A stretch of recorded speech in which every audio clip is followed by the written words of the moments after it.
Hello and welcome to episode 151 of Masters of the Forge, this time with much less swearing. How you doing, Jason? Yeah, this one's a lot less swearing.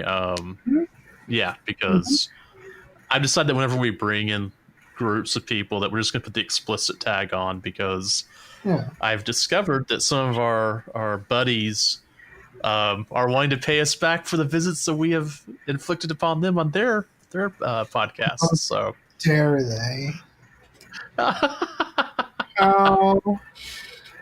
How dare they? That's very upsetting. Yep. So, I can fix that wagon pretty quickly. All right. So how's it going, Adam? It's going really good. It's going really good. Having a beautiful fall so far. Yourself? Well, it's October, and we really haven't recorded lately. So, but yeah, my semester's been fun. It's been chaos. I've discovered that Mondays and Tuesdays don't even try and message me on Facebook because it's not going to happen. So yeah, that sounds about right. But I'm sure you've gotten some hobby progress done. Yeah, because we didn't do hobby progress in 150, and that's been a month, and I still have been doing hobby because otherwise I will literally go insane. And I do mean literally, not figuratively. It'll happen. All right. So this is a lot of hobby progress just because it's been a while. Built some spirit hosts, built some Zangors, primed some stuff. I've got the war suit up to 2 colors. Kind of that corn red and a nice lead belcher silver. And then I went through and hit the red with a bit of Nuln oil and hit it a little too hard. So I'm going to have to go back in and bring the red back up to red. That Death Guard Leviathan is almost finished. I'm actually sitting here looking at it now, and it really just needs... I need to kind of go through and maybe do a bit of a light tan, maybe white layer to bring it back up to that, white-green color from the 30K Death Guard. But, it's not too bad. It's pretty dirty, but I do like where it's going. Let's see what else. One of the hobby nights that we did a couple of Wednesdays ago, I started working on I brought my 30K Death Guard army out to kind of see what was going on with them, and they're much farther along than I remember them being, which is kind of amazing. So I started, washing them down to move them from that white down to something a little dirtier. The Demon Prince Tyrannid thing, I like where it is now, but I think I might do some modification later. But I think I'm just going to leave it now, this paint, where it is, because it's beyond 3 color minimum, and it's got some cool stuff. I'm afraid I'm going to screw it up if I do anything more. Let's see. Oh, I rearranged my hobby area because I had my hobby area in my desk is the same thing. And so I went and picked up a bunch of rolling carts that have shelves and just jammed all my paint in there. It's pretty cool. It's, I got them from Staples or Office Depot or whatever they're called now. Whichever one survived where I am, that's, I've got all sorts of cool stuff in there. And then because I'm a musician, I actually have an electronic synthesizer that's laying on top of it like a keyboard rack, which is kind of funny and odd. Let me see. I also picked up a whole bunch of used stuff. One of our locals has been doing, collecting 40K since, I guess, 2nd edition, and he just said, get it all out. I have to just redo things. And so he got rid of everything. So I picked up 20 more Kroot Hounds, which means I probably have a problem. I think I talked about the bunch of Death Coptas and some Resin Flamers. Let's see what else. I also picked up the newest Blackstone Fortress expansion. It has got what are they called? They're I'm trying to remember what the name of the model is. It's kind of a robot that kind of protects the area. Yeah, those. Built those. Those are fun, and they're real quick to build. I mean, it's not snap fit, but it's pretty close. But they're a real cool looking model. And then in my show notes here, I have, is it October yet? Please. What today's the 7th or 6th or something like that? Wishes granted. It's finally October. I ordered a new wet palette. So my old one I really dug, but one time I guess I didn't clean it out as well as I should have, and it developed quite a bit of mold. Like to the point where the last time I opened it up, I thought it was going to say hello. So ordered a new one, and it should be in this next week. So I'm pretty stoked about that. I'm looking forward to that. What about you? What about your hobby progress? What's happening? Oh man. Well, it has been a while since we talked about our hobby progress, hasn't it? So I really needed a new brush, and I went to Michael's, and the entire parking lot was just stacked out. I'm like, yeah. That's a no. I'm wondering what the human to Karen ratio in that store is right now, and I just don't want to deal with it. So 1 to 5. I'm going to go 1 human to 5 Karens. What do you think? Yeah, that sounds about right. So I bought a Games Workshop brush. I think it's the base brush. I actually don't know where it is. It's usually in my little clippy hook. My son probably has it. Cool. Uh-oh. But it's the closest one to a size 2 or 3.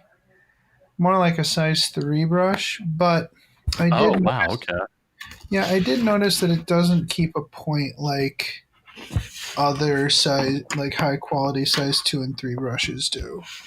So it's really meant for just kind of applying base coats as as advertised. So is that the one that has the slant edge on it? No, it's a round brush, but it's still just not. It's not as good as a high quality brush like a Winsor and Newton's or anything like that. But that's okay. It does the job. And so I got the GT mission pack because the little rule book is really good. And this was before I knew that the Crusade supplements were also going to come with the mini rule book inside. So Beyond the Veil actually has the core rules in it. Oh, so, awesome! Okay, that's pretty neat, right? So I got that. Yeah. Travis is doing a clean out, just like a lot of us are right now, and he just handed me a giant box full of Drakari. Oh, awesome! That's cool. Thanks, Travis. Yeah, Travis, that's great. No, it's awesome. That is pretty cool, man. Right, yeah. And there were 3 Reavers, a Ravager, which is like the heavy support, has 3 heavy weapons on it. Like boat. And there was 9. There were 9 Reaver jet bikes, 15 Hellions. Well, those are the hoverboard people. Like 15 warriors. So 15 warriors that were fully built and converted from Age of Sigmar elf corsairs. So they have pretty sweet hats, and they have these scaly cloaks. They're pretty neat. Uh-huh. There's I know also, which model you're talking about. Okay. yeah. So there were also basically 2 boxes worth of witches and warriors. I did not assemble all of Mm-hmm. those. I kind of left them in the box because I don't really need that many more warriors. Um, so yeah, I am really grateful for him to him for giving me those because he knew that Yeah. they would be painted very soon if he gave them to me, and they were. Yeah. I got the 3 Raiders done. I did the Ravager, um, and I just finished the 9 Reaver jet bikes, and they got featured on the community roundup, so that was cool. Um, Well, that was cool. and yeah, I'm in the middle of doing those Trueborn infantry right now. I won't finish them before my vacation, but that's okay. And there's how many models do I have in there? Like 20 models about, because one of them is like a Corsair Prince or whatever. So he's pretty Okay. cool. And I also made a couple extra. So I took some of the warriors that were in the box and I made one. I actually used the witch legs so that they're in a running pose because I had an odd number of blasters and an odd number of shredders. So I did one more shredder and one more blaster so that I could have an even number of each. Okay. And I also did another sergeant for the war. I always forget what the warrior sergeant is, but I did another one of those. And I also did a weird model because the Corsairs, they come with this big bannerman, which, in Age of Sigmar, you always have kind of like a banner bearer in a unit. There's a Mm-hmm. huge bannerman, so I decided, I'm going to take some of these bits and I'm going to do a warrior holding a big banner, and I'm going to put my new decals on it. And there's no unit in the game that's like that, so I'm not sure what it's going to be, but we'll see. I might use it as an Archon sometimes, but Right. I bought some. So for the whole army, I picked up some BLM decals from New Type.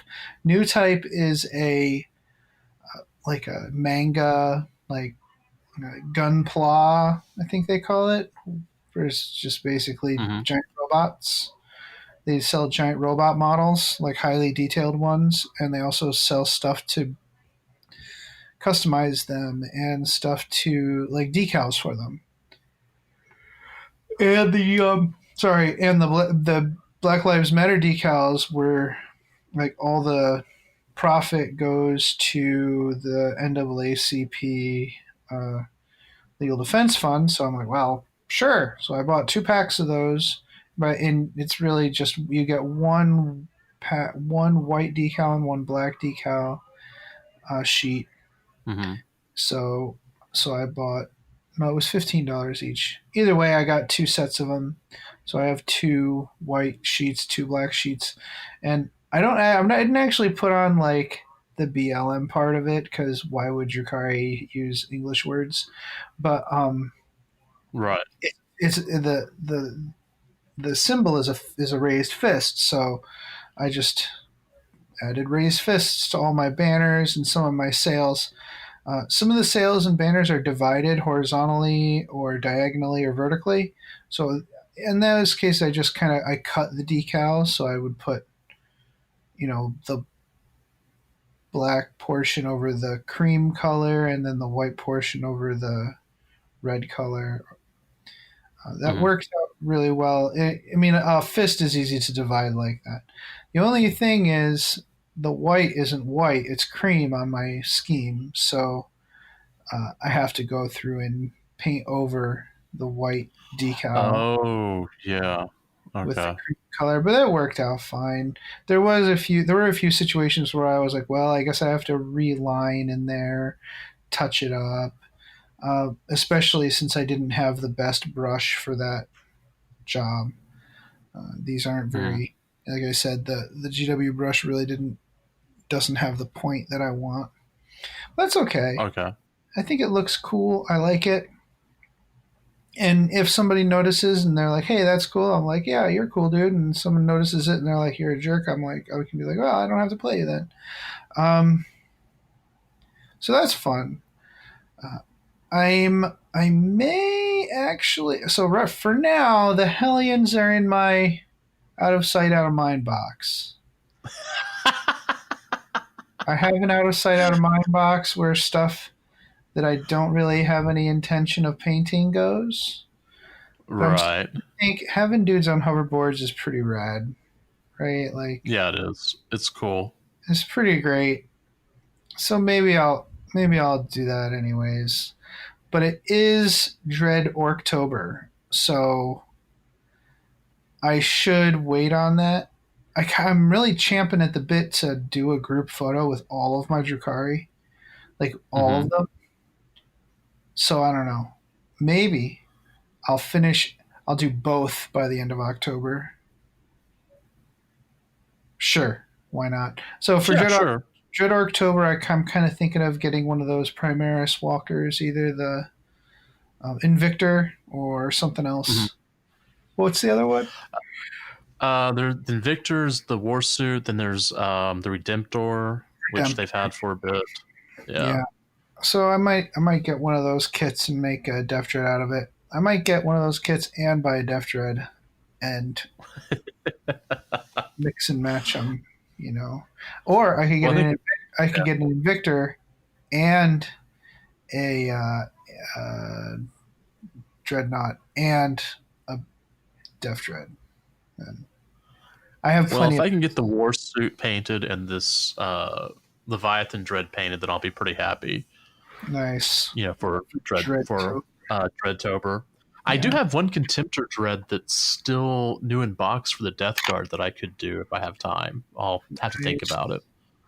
Or or make it into a Def Dread. I'm not doing a resin. Contemptor Dread is a Def Dread. Oh no? No, I'm not going to do that one. If it was plastic, I would, but no, this one actually, no. Okay, well that's fine. Because I feel like to be a real Def Dread, I think I would need to take a saw to it. And I'm not taking a saw to resin. Okay. I mean, so for games played, Jason, your game played it. We're gonna have a segment about after this segment. So, oh, you didn't want to put in where I have the word "sigh" is my games played. So I played Age of Sigmar with Travis. That's when he stopped by and gave me those models, and that was fun. I played my 100 Seraphon Saurus Warrior list, which was just ridiculous. I love Age of Sigmar. Yeah. I did a 1,000-point match play game with Zane and Addison. Okay. I also played a Crusade game with Addison. Cool. Yeah, that was cool. And which makes me think I actually didn't update my Crusade, my battle tally here on my Refugees of Disdain. Hold on. Let me just erase this 4 and put a 5. But I don't have to increase battles 1, that's for sure. Because that game was brutal. Yeah, we won't talk about that. Then I had 2 Crusade games with the Queensberry guys. Yeah. It was good fun. We had a nice time. I played against Kendrick's White Scars, and I played against Travis's Sisters of Battle. And he played his super crazy Retribution Force. Like, he had a bunch of Repentia and Flagellants, and he had that kind of list. So that's super fun. That's really cool. I love playing with those. So what we're doing is we're playing Mask Hammer in their basement once a month and doing just some Crusade games. So that'll be good. That is cool. Mm-hmm. That is cool.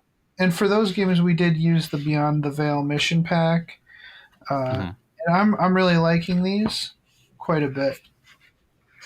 We'll talk a little. I just ordered that, so hopefully I'll get it the next week or so. Right. So I plan on doing more with these. So some of these missions are really fun. You don't really have to play them in the Pariah Nexus if you don't want to, really. Right. Because a lot of them are generic enough where if you just want to switch it up. So that's cool, but there's also some pretty cool rules in there. We didn't actually use the so there's a theater of war in here that you can layer on top of other theaters of war that give you strategic setbacks. So the strategic setback is like a deployment, something that messes with your deployment. Because it happens prior to the game. It's something weird that happens prior to the game. And then afflictions are a thing. You can roll an affliction, which is something that affects you throughout the game. Okay. So, and then there are, like, you can actually get a battle trait that lets you ignore those and stuff. Oh, okay. So it's interesting. Sounds like there's, from what we played and whatnot, seems like you can do a lot of stacking and making places seem pretty kind of terrifying. Yeah, absolutely. Okay. The game we played tonight definitely. Yeah, we'll talk about that later. So definitely pull that book up. We're enjoying Crusade. It's fun. So Jason, what's your totally not predictable beyond the fringe?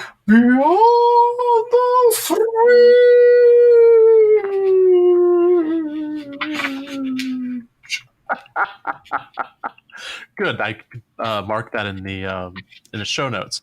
All right. So my totally predictable Beyond the Fringes, I went ahead and upgraded to Zencastr Professional so that I could start doing all of our recording through it, because one, I've been happy with it, and the more we mess with it, the more time saving that I have. And so it's just kind of a, what's what I'm looking for. It's necessary. I had to do it. It's a great Beyond the Fringe choice. What about you? I see yours looks quite interesting. Yeah. So this past week, we hiked up J Mountain for Hike October. I don't know why they call it Hike October. It should be called Hiketober. Okay. It's a missed opportunity. And they do it for mental health. So Hike October for mental health. My buddy Jay runs a YouTube channel called Adirondack Woods Walker, which is pretty popular. And he had a subscriber hike last weekend. Met some new people, hiked in the woods. It rained. It's fine. Yeah. I was wet. Well, It started raining. I'm like, well, I'm already wet. Like I'm all sweaty. So I just took my shirt off and hiked with my shirt off in the middle of October in the Adirondacks. It's fine. Worked out really good. Yeah, that's fine. Yeah. I mean, I eventually did shirt back because it was getting cold. Oh, I'm sure when it started to get colder. Yeah, no, it was a good time. I'm glad I did it. I love getting out there. It's so peaceful. Even when you got a bunch of people with you, it's very peaceful. And the views were unreal. Yeah. Unreal. So for the Astropathic Communique, we do have some releases: Beyond the Veil, Space Marines, Necrons. We've talked about Necrons a lot. We'll have we gave the book to Mark, and we'll have our Necron correspondent report back to us in the next few episodes. But for now, I'm I'm gonna say we'll just leave that alone, and we can go over the new Crusade stuff for them at another time. But the Space Marines, we'll try to have a Space Marines topic on deck for you all next week. I'm not sure what it'll be. We've had some good suggestions lately for topics, so maybe we'll plumb those. Last week, we had an interesting chat with with Matt. Matt played a really cool mission with his friend. In case you missed it, I kind of wanted to flesh it out a little bit. Mm-hmm. I think it's a really fun idea for a practice mission, and I want folks to either give it a try, or if you hear someone saying they want to learn the game, maybe this is a good way to do it, because I was talking to somebody in the IC's Discord, and how it was kind of disappointing. They were playing a smaller game, and it was just over. Like immediately, they felt like they didn't really learn the game very much. Right. And, the way Matt played this game, I think it's a really excellent way to actually learn the new edition. So my expanded suggestion is for this mission is to have 5 objectives in like a plus sign on the board, or an X, whatever.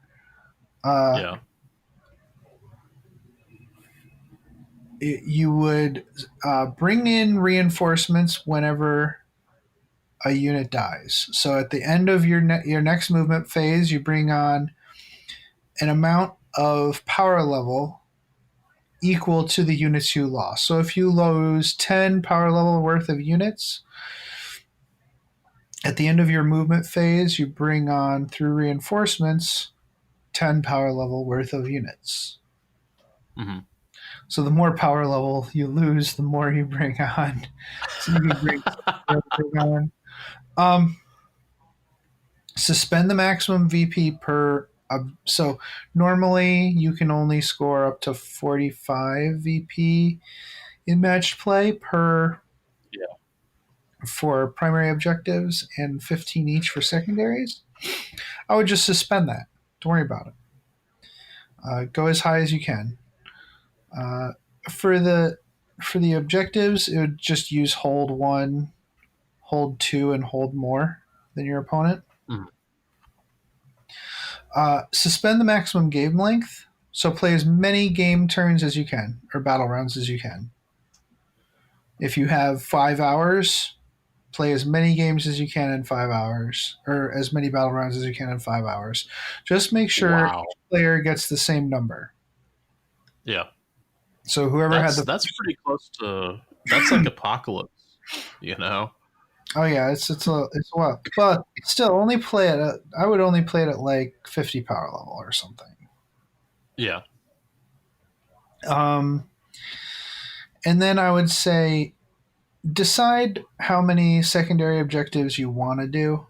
I would say pick 2 instead of 3, just to make it easier for learning the game. But if you want to pick 3, pick 3. And I think that that's a really fun way to learn the game, because not only are you playing for longer and actually getting used to the rules, learning the rules, you're getting used to your units and how to use them. So if one of your units is destroyed on turn 1, it was destroyed for a reason. Yeah. And so the next time you bring it on, you can say, okay, why was it destroyed in such a violent way so quickly? Is there something I can do with a stratagem or deployment or movement or whatever to make it more survivable?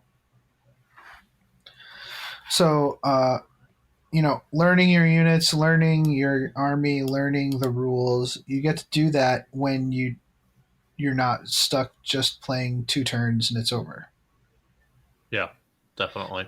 Yeah, give it a shot. Tell us what you think. I think it's a really cool idea for a mission. Anyways, so why don't we take a quick break, and we can we're going to talk about our Crusade game that we just had tonight. Damn, I knew it was around here somewhere. Damn, where is it? Can I help you? Ah! Scared me. What do you seek? I need the perfect scenario for a narrative game I'm running this week, and I can't find one. Sir, this is the Black Library. We don't have narrative scenarios. Well, then where should I go? Might I recommend the Tabletop Campaign Repo? The Tabletop Campaign Repo? What's that? The Tabletop Campaign Repo is an ad-free site for hosting resources related to playing tabletop miniatures wargaming. Oh, like scenarios?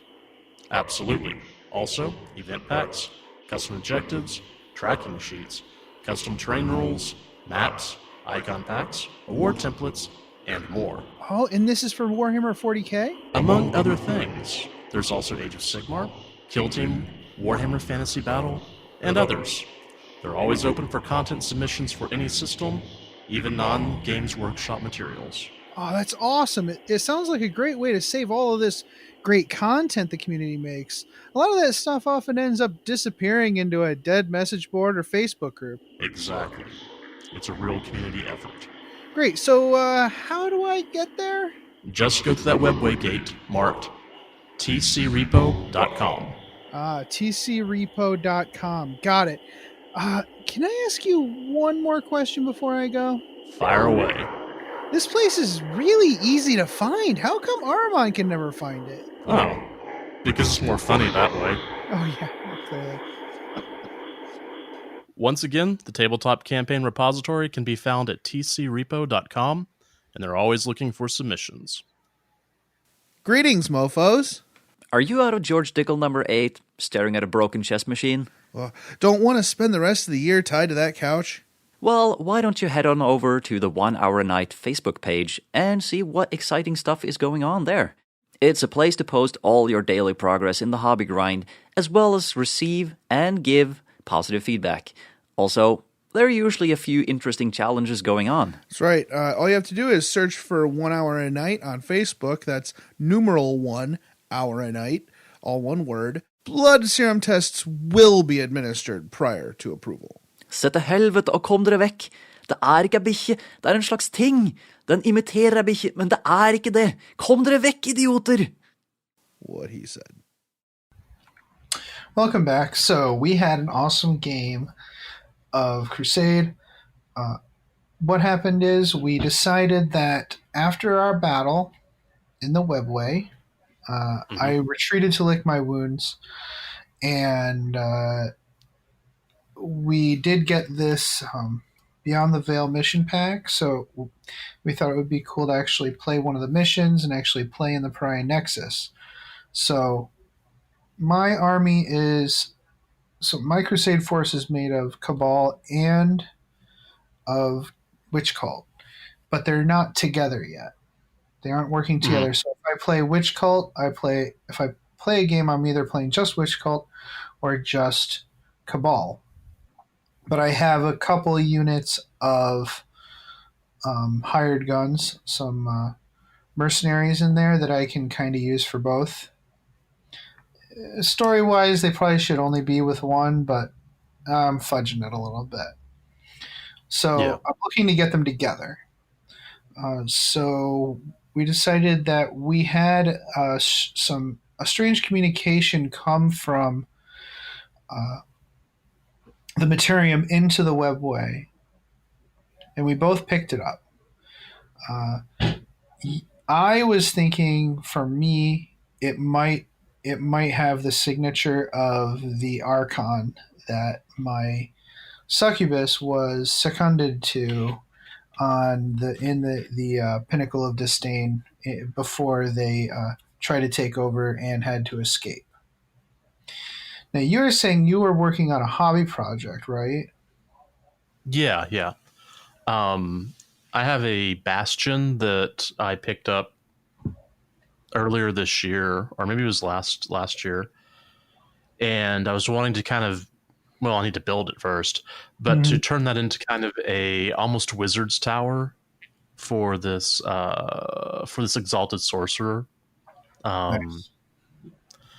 I've seen a couple of people do something similar with 1,000 Suns before. Like they'll have a bastion that's like a library of Tizca, or a lost library of Tizca. And I thought, yeah, that's kind of cool, but I think the whole idea of having like a almost like a traveling wizard's tower, which I think is done in you see that in fantasy stuff. Like, why can't I go through and put that in here? So this is his tower. I guess he's going to find again.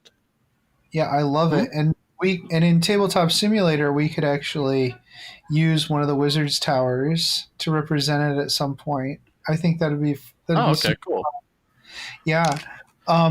So maybe we were saying that you think maybe it, like, the part of the message has some kind of information about a similar like architecture, right?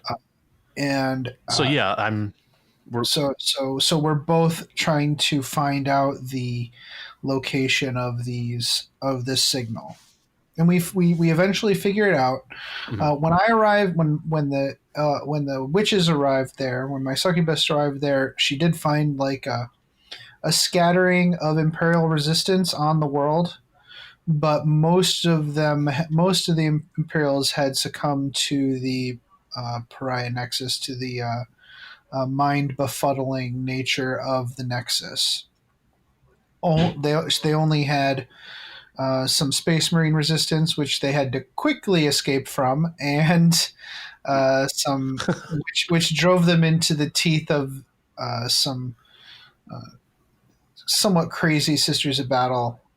It was really just one squad of sisters and a whole bunch of jerks who broke the law at some point, which we blasted through them and went through another. It was what mission was it? It was a pretty cool mission. Hold on, it was regroup.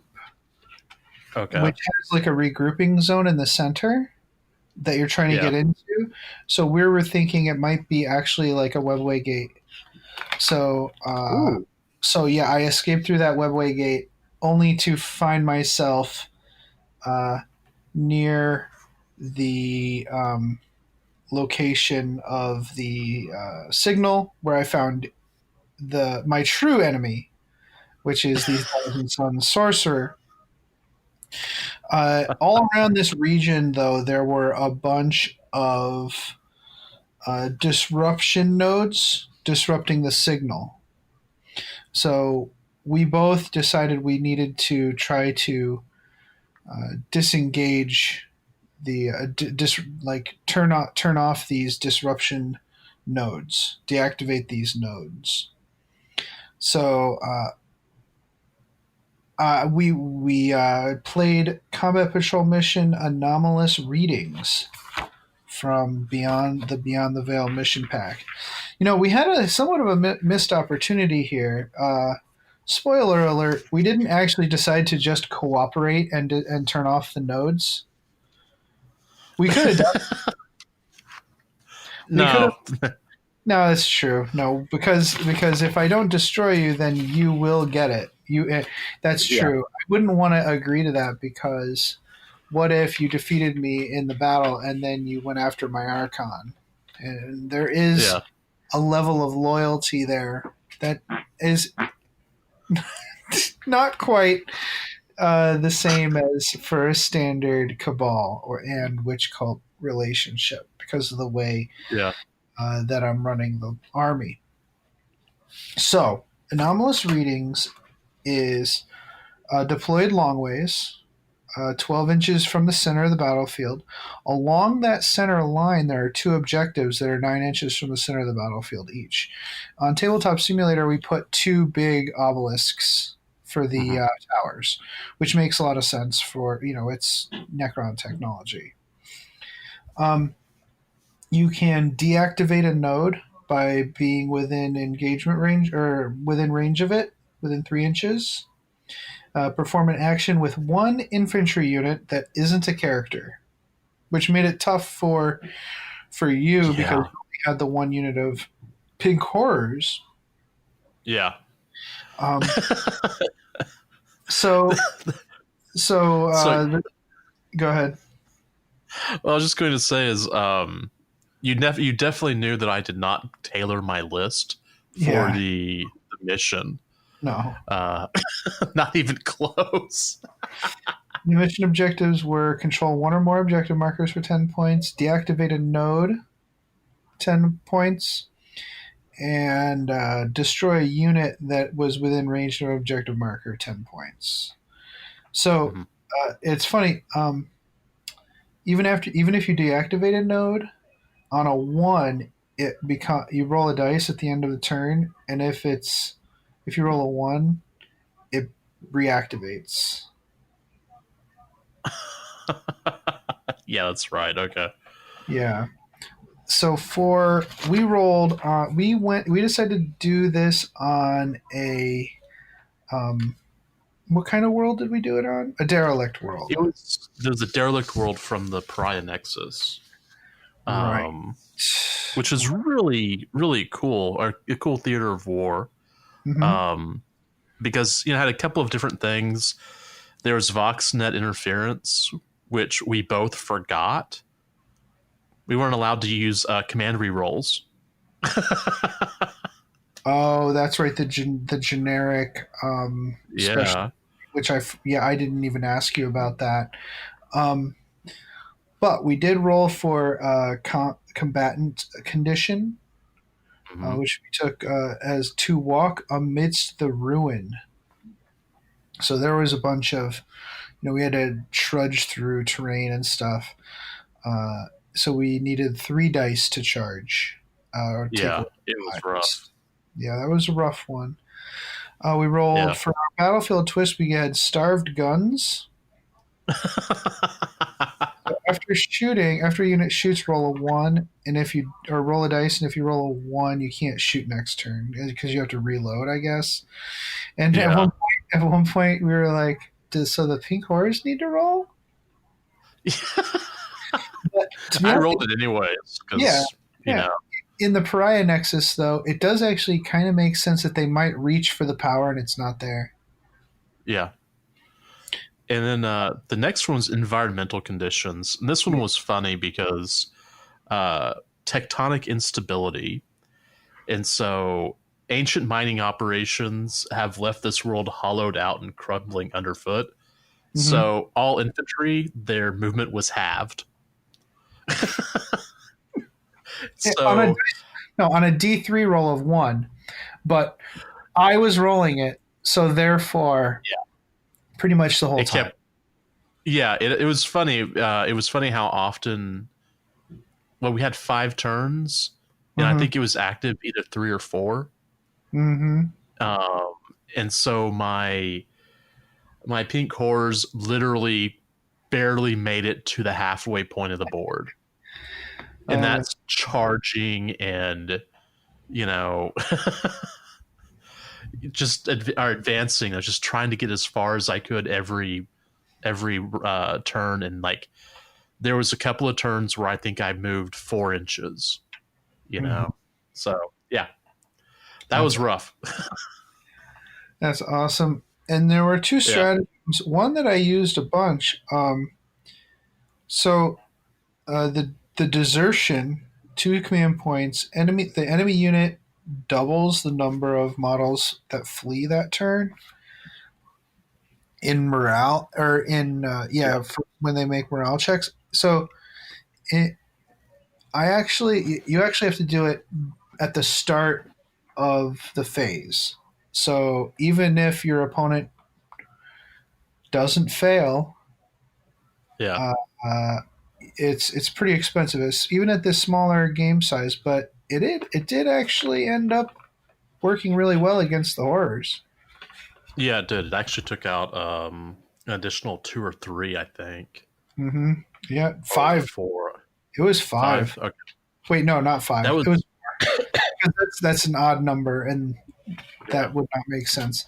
Yeah, because you failed the initial, and then you lost. No, I think I killed 6 with that. Yeah, because it was the initial. Losing horrors to morale is huge. Yeah, and I mean, it was interesting because we decided one of the things that we noticed in the last game that we played was if we did the horrors as 1 pink equals 2 blue, which equal 2 brimstone, that I just wasn't getting taken off the table at all. And so this time we did the same thing, but instead of automatically having the next, reduction, I rolled a 4-up. It's like a 4-up whether it would show up or not. And so there was one turn I think I came out with more models, more units on the board than I started, and there was one that I didn't get any of them. So, I think that's a fair, because Pink Horrors, the power level is a little high for what you get. Yeah, especially since you only roll 1 dice for psychic tests. Yeah. But it's also very low for actually getting that many models. Yeah. Now, if in bigger games, if you just straight up assault a unit of horrors, they shouldn't be able to bring back any models anyways because you've got them surrounded. But in these, especially in these smaller games, it's like, yeah. It makes it a lot fairer. I think this game was a lot closer and a lot more fun. Yeah. With that. Yeah, because last time they just sat there and you just sat there and kept shooting them and they just laughed and giggled. Yeah. Yeah, it was good. So Jason, tell us about the list you put together from your Crusade force. All right, so I brought in my my Exalted Sorcerer on disc. That's my warlord. A couple of things for him. Let me see. Let me bring up my Crusade list so I can actually talk about it.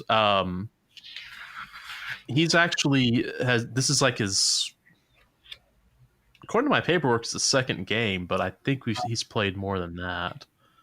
No, he has only played 2. So he's got some really cool stuff going on. He's got a Force Staff, Plasma Pistol. There's 2 psychic powers I took. One is called Temporal Manipulation, and it allows you to heal another 1,000 Suns unit, or 8,000 Suns unit. So I thought, hey, that'd be cool. It's like a healing spell that he could just heal himself. And the other psychic power I took was Tzeentch's Firestorm, which, what is it? I think it allows you to roll 9 dice, and for every 6, that's a mortal wound on a unit. I thought that was kind of cool. We used it in the last game, and it kind of like average maybe 2, sometimes 3 mortal wounds. But the idea of throwing 9 dice at something, that just screams, 1,000 Suns. Yeah. And let me see. I used the Dark Matter Crystal, which basically is a one-use teleport right per game. Which, he's on a disc. I wanted to be able to move fast and to be able to get out of, bad situations. Mm-hmm. And so, I thought that'd be kind of cool to do that. Or that's how I was putting him together. So it was him, and then I brought 2 groups of Screamers, each one with 9 models, and then 1 group of Horrors with 10 models. Right. So,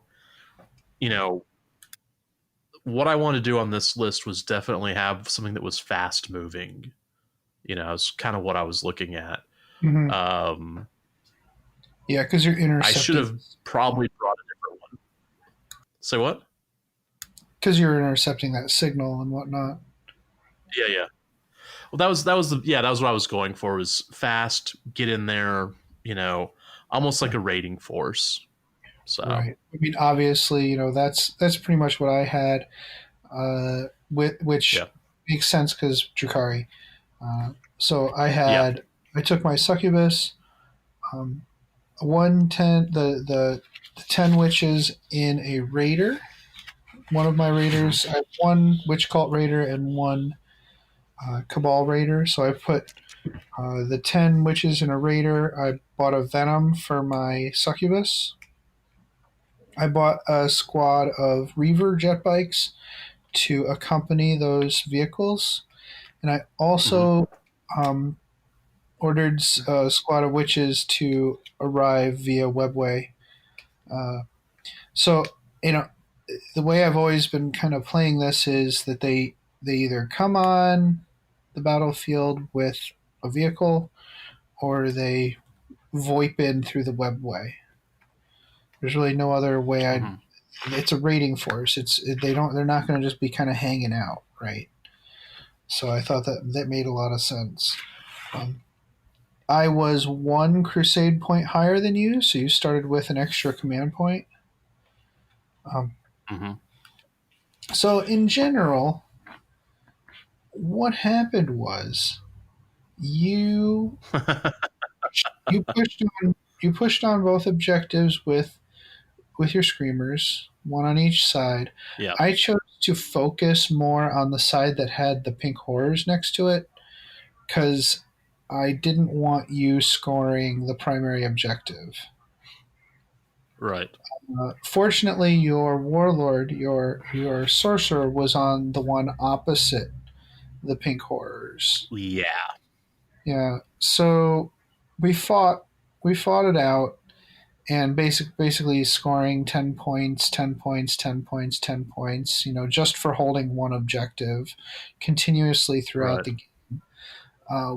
But one of the big kind of monkey wrenches in that stalemate was when I came on with my webway striking witches.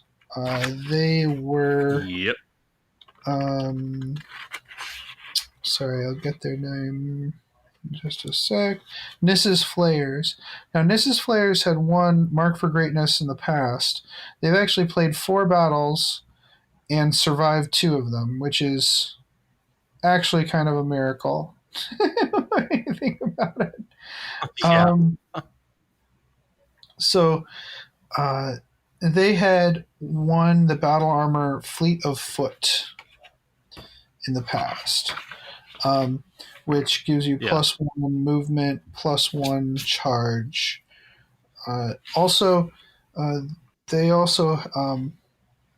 They've got like razor flails and stuff. They're pretty cool. So I brought them on in turn 3 behind your warlord through Webway Strike. Yeah. You kind of had him protected by some of the screamers, but only insofar that when I charge, I would have to touch the screamers. I put all of my attacks into the warlord, and I killed him with just the razor flails, which I think was the big mistake there. Normally, I do take the risk of splitting my attacks. This time I decided no. They are very upset with you for killing so many witches in our last game, in their last battle, that I felt rage at the so I slashed him up pretty good, bonked him on the head, and knocked him out. And the screamers in a surge of protective feelings or something, I'm not sure what, but they wiped out those sisters down to the very last model in their counterattack in the next turn in the ongoing combat. It was their counterattack did. I saved 80% of the 4-up invols. Then the next turn, I failed 80% of the 4-up invols. It was pretty great. Yeah. But they did win Mark for Greatness in this game because they did. I think if I were to have picked, I would have picked that as well because they're up to 10 experience. Good for them. Probably should be more because I only have them marked as having killed 2 enemy. I haven't really been paying. That's one thing you got to make sure you do is keep track of those enemy units destroyed because you get 1 experience for every 3. So keep that in mind when you're doing your thing. Anyways, at the end of the day, we ended up tying the game. We had thought, it was a brutal game. If Jason wins the game, he would immediately go for my go for my Archon and their hidey hole. And if I won the game, the witches would actually head you off at the pass, and you'd have to fight the witches again. With a tie, I'm not sure what we're going to do about that. I'm wondering if we should do such a thing as like we bounce off each other and then race for the goal. So in our next game, maybe we should pick something or pick a special rule that means we have to bring most of our army on through reserves. Okay. I'll look through for a mission that does that, and I think there's actually a strategic setback that actually does something very much like that. Faltering deployment. After declaring reserves and transports, each player must separate the remaining units from their army into 3 parts. Each part must include 1 unit. When deploying, each player selects 1 part of their army. Only units in that part can be deployed. And then at the reinforcement step of their first movement phase, that player selects 1 of the remaining parts. And then the second movement phase, the remaining part arrives as reinforcements. So yeah, why don't we use faltering deployment for the next scenario? So we're forced to bring on our units a little bit at a time. Also, what would you say to going up to 50 power level for this next game? I think that could work. Got to make sure I've got them all. Yeah, like model wise. Yeah, and we may need to do it in 2 nights or on a weekend. No, I've got my list does have 55. Okay. I do have 50 power level, yeah. All right, so cool. I'm looking at it right now, so it's like, yeah, it does. Cool, yeah. I've got 65, so that's cool. And what I'm gonna do is I'm gonna deploy my Cabal units on the battlefield, and everything else is the witches are going to stream in to kind of protect the Cabal. Okay. From your attacks. Okay.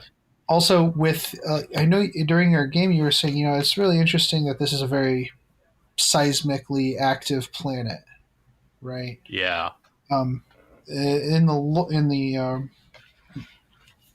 derelict world, it says it might be due to overmining, and for this world, I think that makes sense. If it's the kind of world that would be defended by the Imperium, there probably is some kind of mining going on. So for the battlefield, why don't we do like maybe a mining operation or a cavern or something like a mine, in a mine. There are plenty of objects in Tabletop Simulator that we can use to simulate that. So it'll be my Archon holed up in the cave, and you're coming for him, and maybe in the cave there's some kind of clue that might lead you to the Sorcerer's Tower. Yep. Yeah, I've got some ideas on the list I can run if we do something like that. Mm-hmm.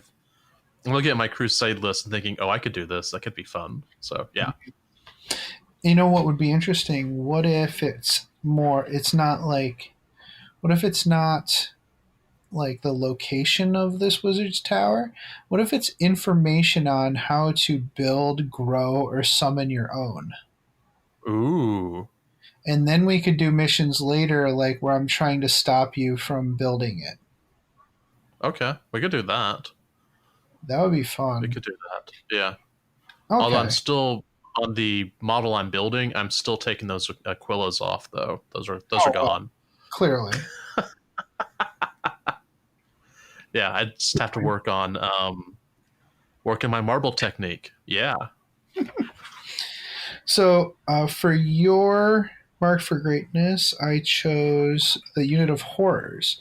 So you decided you're not going to track experience for your horrors.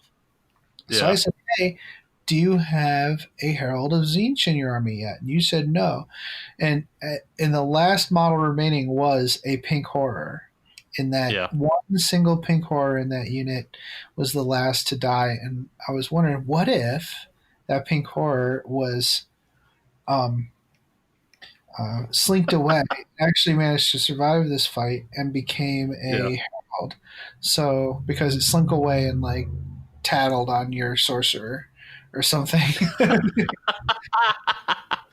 it received a blessing of Tzeentch because it conveyed that information to Tzeentch, and it was elevated. So we decided to add you spent 1 requisition point to increase your supply limit, and you added a Herald, and we just decided, well, why don't we just give it Mark for Greatness and just give it 1 game played, because technically so that's good fun. Yeah, and that's I do have a Herald of Tzeentch somewhere in my stuff, so I guess I'm going to make him the Herald of Tzeentch for my regular army. Mm-hmm. I bet you that codex, the Demon's Codex, has some kind of relic you could give him if you really wanted to. It would cost you 1 requisition point, but I don't know. But it'd be fun.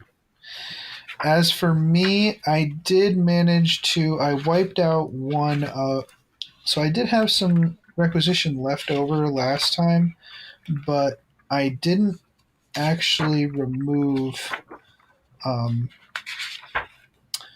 Disgraced from Sasha's Raiders. Those are the unit. That's the unit of witches with the gauntlets. They actually did manage to remove Disgraced from their battle scars or they earned the opportunity to, because they survived the battle, and they actually cleared off that objective very well for me. And you actually decided that they were the ones that deserve the Mark for Greatness during this game. Yeah. So they did reach blooded level, so I gave them Headhunters, which gives them +1 to hit and wound characters. Or no, that was last time. Sorry, they only gained 2 experience points this time. Anyway, sorry, I'm tired. It is getting pretty late. It was we already talked about that. It was the Razor Flail unit that got Mark for Greatness. They got Fleet of. It's Sasha's Raiders. They didn't get Mark for Greatness, but they earned the opportunity to spend a requisition point to erase their battle scar. That's all. Which I thought was cool. Yeah. All right. Well, I think that's it. That was a lot of fun. Now, if everybody's excited to hear from Gav Thorpe once again, it's been a little while since he's been on the show. First, we're going to take a quick break, come back, and talk to him about his novel, Indomitus. Spoilers ahead. Hello, everyone. The Masters of the Forge is now a proud member of the NPC, the Narrative Podcast Consortium. Our aim is to inspire your hobby through the rich lore of the 41st millennium. If you enjoy our podcast, then make sure to check out these other awesome shows, where you can get coverage on campaigns, Black Library, and all kinds of general topics of the 40K background. The NGC 40K podcast also provides in-depth campaign coverage, audio dramas, and free-flowing narrative campaign creation. The Adeptus Terra Podcast also features in-depth discussions of the lore and commentary on the hobby. Oh, and sexy English voices. Oh, yeah. The Masters of the Forge brings the world of 40K to life on your tabletop, with discussion on the lore, backed up by narrative-themed rules and battle reports. Of course, this is only a fraction of the topics covered by the podcasts of the NPC. Please tune in to find out more. Come here, boy, get the ball. Come on, Max, get the ball. Mom, Mom, Max won't get the ball. He's lazy. I think I know why your Zote is being lazy, Jenny. Why, Mom? Because you forgot to feed him Zotabix today. Oh, no. Oh, yes. Zotabix contains all the nutrients and random animal parts a growing Zote craves. It not only provides our Zote with the energy it needs to play with you and protect our home, but it also keeps its chitinous shell fresh and shiny. Oh, boy. I'd better feed Max his Zotabix. Yes, you had. Zotabix is made in part from grade Max, A time for Astra dinner. Militarum post-engagement byproduct and is infused with 112 essential vitamins No, and Max, minerals down. harvested from your Zote's natural habitat, the finest desert deserts. Ah! Zotabix is available in any shopping center on worlds where Zotes are allowed or where the Imperium's inexorable influence has not yet reached. Welcome back. I'm here with Jason. Hello. And Gav. Hello. And we have a fourth person in the room with us today who is ensuring journalistic integrity. Say hi, Quinn. Okay, he's ensuring us that his input isn't necessary. He's just here as a governing body. How are you doing, Gav? That's correct. He's going to be halfway through going, fact checked. No. He's actually got Every the statement is gonna 40K be core fact-checked rulebook in real on his lap right now. So I think he's also doing fact checking for us. Yes, I'm good, thank you. Cool. Thanks so much for joining us. Yeah, and there will be inevitable interjections throughout this interview, but such is life. So we read Indomitus by yourself. Thank you so much for joining us today to talk about it. As usual, we'll be talking about the novel, and we'll have some spoilers as we go through. So if you haven't read the novel yet, you'll want to go to your podcast app and click or tap the timestamp for the next segment. So what have you been up Yeah. to? What have you been up to, Gav? Besides the whole.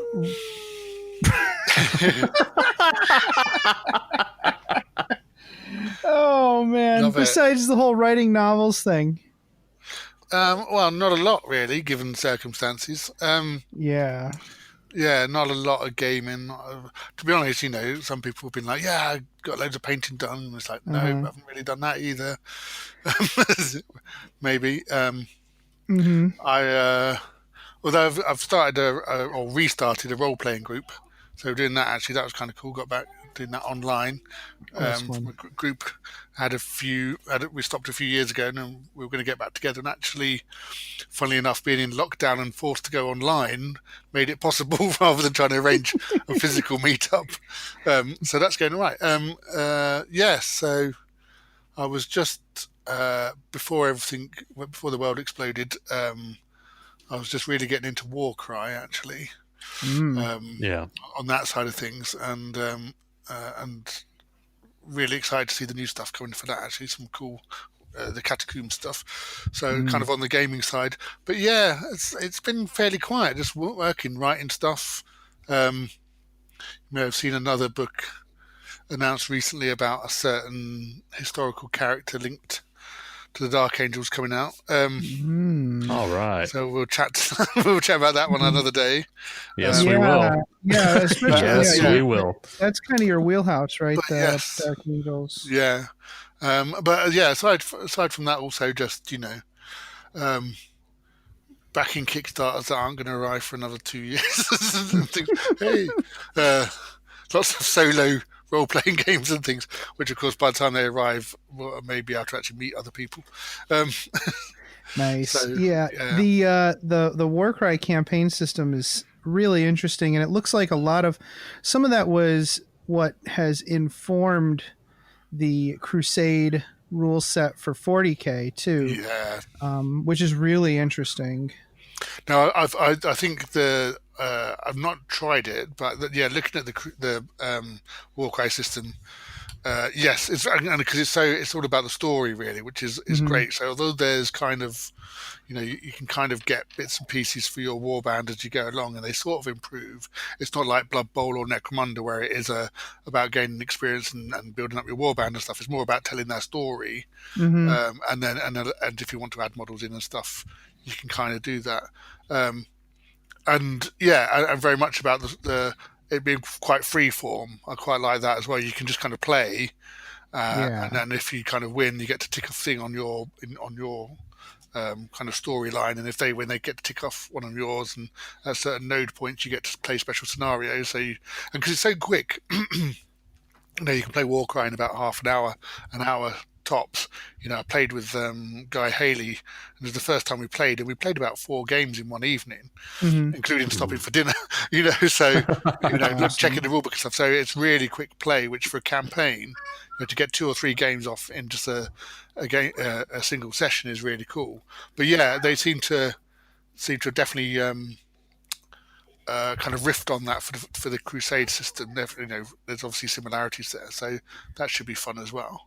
Yeah, I love the kind of army centric and player centric story that you have going on with those systems, where it's nice to have an overarching campaign with a story that's been put together by one of the writers for 40K, but it's also nice to be able to say, well, my army can be a part of whatever narrative it likes, depending on what opponents I have available to me at any given time. And it could either be like a side story, or it can be part of my main story, depending on who I'm playing against. And there's no kind of tether to an overarching narrative unless you want there to be one. That's nice. It's very free form, and there's no, and people can kind of, they play at their own speed. So even in sort of like, even where you have campaign systems like Blood Bowl, it's kind of got underdog factors, where it's like, well, actually this team's played like 20 games and they're all experienced. It's okay because I get extra money to spend on stuff and things like that. But it can still be imbalanced. Whereas actually, the idea that you've played 5 more games than me, it doesn't really matter, because it's like I say, it's self-contained within like the force itself and their story. That I've only played a couple of games, that's cool, because I'm not really worried about, you're not worried about what other players are doing, you're just worried about the progression of your own Crusade or Warband, which it was a really, I remember when I kind of just first looked at it and I thought, well, this is really quite left field actually, and quite groundbreaking for GW for that kind of system, because a lot of other games, that's like GW but also elsewhere, kind of piggyback on that Necromunda Blood Bowl style system of just get some stat advances, get some experience, change some weapons, earn money, and this was something very different. Yeah, in some ways it's almost parallel to how some of the Black Library authors craft the narratives for their characters too, isn't it? Sometimes you set your narrative apart from some of the stuff that's set in Bedrock, and it's nice to sometimes get characters who are not necessarily set in that Bedrock, and you have you're not sure whether they're going to live or die, right? You have the freedom to do whatever you like with them, where some of the more highlighted characters, well, that has a model, so I'm not going to kill that guy today. Yes, yeah, and I think people like to see the classics sometimes, but also they like to explore some of the areas that aren't necessarily covered in codexes and sort of like the battles and stuff there. And so it's a combination of two. You could even have stories, we did this in the Heresy quite a lot, which may feature some of these big characters, but actually they kind of act as a lodestone for the stories around them. And so although there's these big events happening, sometimes you kind of dip under the surface and you might examine someone like Angron, but never actually be inside their head or whichever character. So that allows you to give them or allows that room for different interpretations. And also, so although they're this major player, like somebody like Marnius Calgar or whatever, actually you're demonstrating that other people around them have also, even though they're not necessarily calling the shots and leading the chapter, they have their own narrative, they have their own arcs and stories that you can tell, and hopefully serve as inspiration for other people's, for people's own creations. Even if you. Even if you're collecting Ultramarines, it doesn't mean that all the Ultramarines are doing all the same thing all at the same time. It's like there are forces sent all over the galaxy and doing all kinds of things, and that's despite you having a chapter that's probably very well covered in the universe and in the background setting already. There's still loads of room for you to create stuff. Right, and just like Dark Imperium, the characters from that.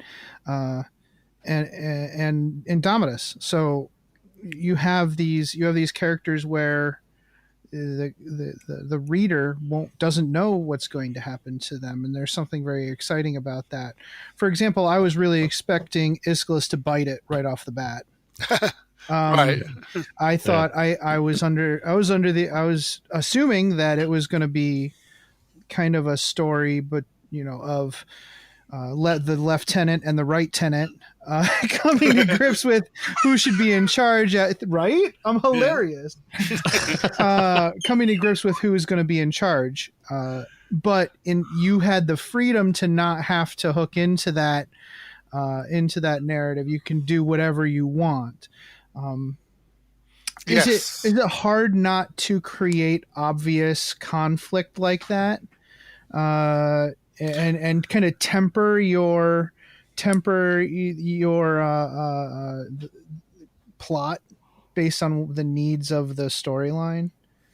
Yeah, I mean, Indomitus was an interesting one because so Black Library came to me and asked me, it's like they wanted this novel that would tie into the new set, and there was unlike most previous sets, really, there wasn't a set narrative to the figures in the box or anything like that. There wasn't any, it's not like, it's tied to Invigilus. But what it did have is this piece of setting, the Pariah Nexus, and this kind of like the developing bit of the background around that. And then they said, but what we want is rather than say like with Dark Imperium, where Guy Haley did this large, update on the universe in novel form. And that series, it was like, no, they wanted a really character-driven story. This wasn't about the massive events of the Indomitus Crusade, mainly because there were plans in motion, as revealed now as well, to cover that in another way. But also just, because it's focusing on the characters in the set, and well, not even necessarily in the set, but just on that slightly smaller scale, that the idea of the Crusade is there is 1,000 battles a day going on, of which only a fraction ever get covered in the main background. No, that's kind of, and we've said this before, and I'm sure you've had feedback from readers before where we really like the zooming in. And some of our favorite parts, Quinn agrees, some of our favorite parts of Dark Imperium were the zoom in parts where you see what happens on the ground level. So it's nice to have all these different perspectives. Which it seems like with the way you decided to use several different perspectives, I guess it's called shifting perspective, I think. Yeah. And this one allows us to see this world from all those different viewpoints. Was that a conscious decision? Yes. Well, obviously it's a conscious, but you know what I mean. Talk to us about that conscious decision, please. So I mean, the first thing it kind of, so there was this kind of broad sweep of what was happening, and kind of slight parameters from the established material, not sort of like editorial edicts, but just like, well, this is established here about what's learned about the Pariah Nexus in this other place, and this was, this date here and stuff like that. And of course, none of it is absolute. So it's like, well, these Space Marines are going to run into some Necrons, and it's going to be about the Necrons building the Pariah Nexus and go, and that was it. But actually, the first thing I thought of was the fact that there's two sides in this box, and there needs to be two sides in the story. Although this was going to be fairly Space Marine centric, driving the narrative, I didn't want it just be from that point of view. I didn't want to essentially throw away half the models. It's like the Necrons needed to have their own story about what was going on and what they were doing. One, just to give the reader an insight into what was, because it's so unknown and such a paradigm shifting thing that the Space Marines run into, that there had to be some other way, at least to kind of hint at from the other side what was happening to them. But also just because I think, you pick up that box set and you may swap them with your friends, or you may take both sides, whatever. But it's like it's very much a story of two sides. And then similarly, I wanted, so although that was sort of like the obvious external conflict, what I wanted was there to be obviously something within the narrative within each force, which was, again, in the Space Marine terms, you have to deal with things slightly differently. You can't, like I say, there's different ways of creating conflict, and kind of for the Space Marines, it has to be something which isn't like, well, you're just turning renegade. You're clearly just arguing with your superiors, and why wouldn't they get rid of you now? So it has to be slightly subtler, but in some ways it's all the more jarring for it sometimes, because they're such a well-honed, meshed machine, Space Marines fighting together. Actually, the idea that just these slightly different approaches can have quite far-reaching consequences. And whereas on the Necron side, it's just kind of slightly, it's quite interesting because, the Overlord Simmert is paranoid and kind of power-hungry and stuff like that. But it kind of turns out that, well, he should be kind of paranoid because actually, the plasmancer that's been assigned to him, and he has to have this, really is kind of working at odds to him. So again, that was something I wanted. That was just a little pickup from a couple of the lines in the background, really, which was about the Silent King, and the fact he's got this big plan, but not everyone's okay with it. There's very much, again, it's breaking down those ideas of these monolithic races, like the Necrons. You go, well, it's not the Necrons. There's a whole bunch of dynasties and lords and kings and all kinds of stuff. And although some are more powerful than others and some are more far-reaching in terms of their influence, you don't talk about. We've had a tendency to talk about them in kind of like a one-state kind of sense. The same like the Tyranids or the Orcs. Nobody ever say the Orcs are up to this. You go, well, no, because they're clearly, they don't have that kind of central authority or organization.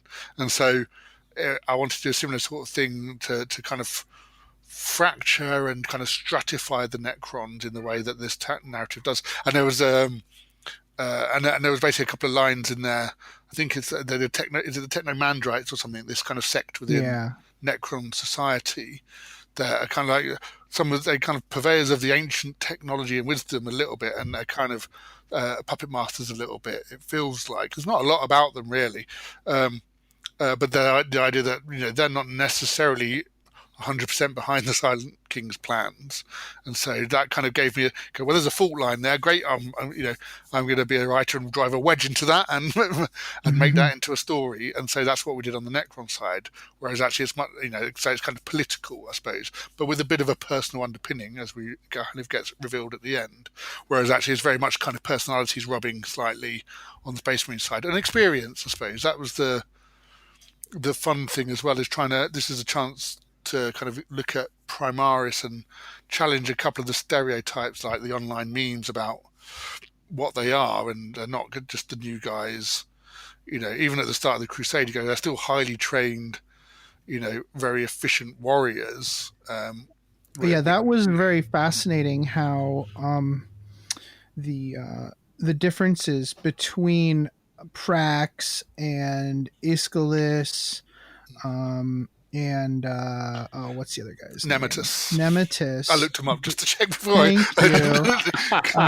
was a while ago. I just double checked.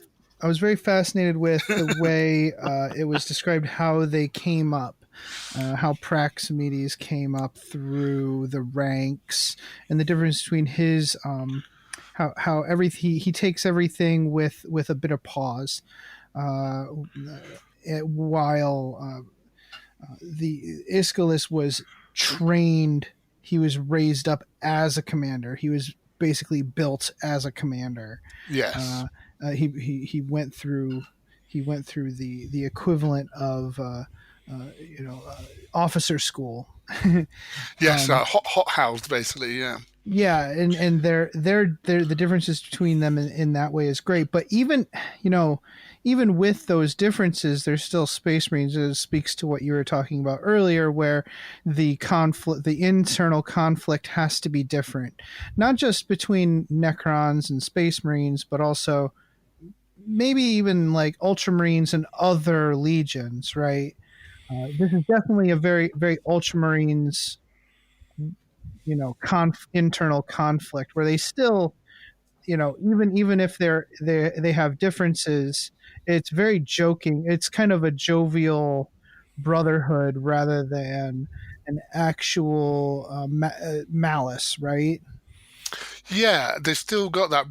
They've still got that brotherhood. They've still got that utmost respect for each other and each other's abilities and what they bring. And actually, they are a very effective team, as much as the fact that their differences kind of complement each other in a way, despite the fact that particularly Prax is slightly resentful of that, but he's not.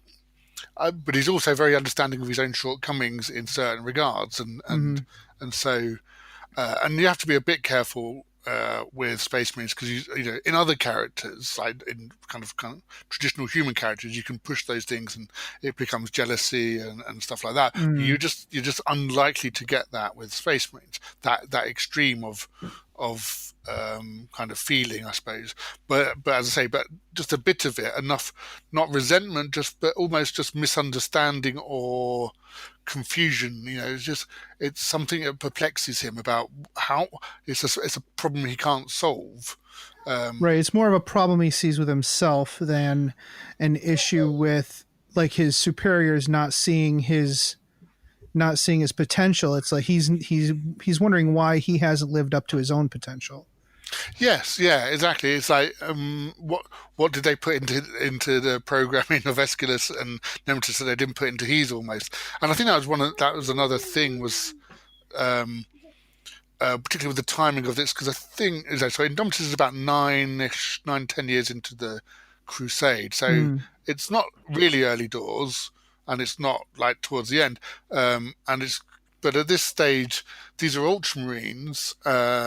And they've been fighting under Guilliman, although actually quite removed because they've been in Fleet Quintus, which is again has got its own little sub story of like being the cursed fleet and stuff. Right.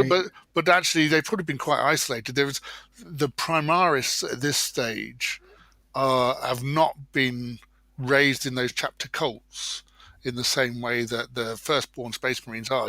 There's the Cord he's given them as much information as he was able to, and obviously they pick up bits and pieces along the way. But actually, in terms of that 10,000 years of baggage and tradition and superstition and everything else, they don't have it. But also they don't have the plus sides. They don't have that. They've got this bond, but it's only because they're all together in this crusade. They've never set foot on McCrag. They might have even come from different worlds, and that cohesion, I suppose, that naturally comes to almost all Space Marines from being raised up together as a single entity, from an early age. They don't have that. So the Primaris are different, and we're trying to present them in the same way that the Heresy Legionnaires are different to the 40k Space Marines. The Primaris are different as well, and not again in the way that Legionnaires aren't radically different, but they don't quite think the same way because their traditions are different. They don't have that massive weight of the Imperium and the Imperium's belief systems and everything else weighing them down. Well, actually, the Primaris are similar, probably more similar to the Legionnaires than they are the Firstborn in that regard, because they come from a similar era, and Coral's teachings are slightly older, purer teachings. And then add to that although they've each been they've separated into the Sons of Dawn and the Sons of Russ and the Sons of Corax and everything, Gilliman's been trying to get them to. He's been fielding them, mixing them together to make sure that no one particular cult or traditional belief kind of, he's very wary about turning them all into Ultramarines because that's not what he wants to do. They're not his.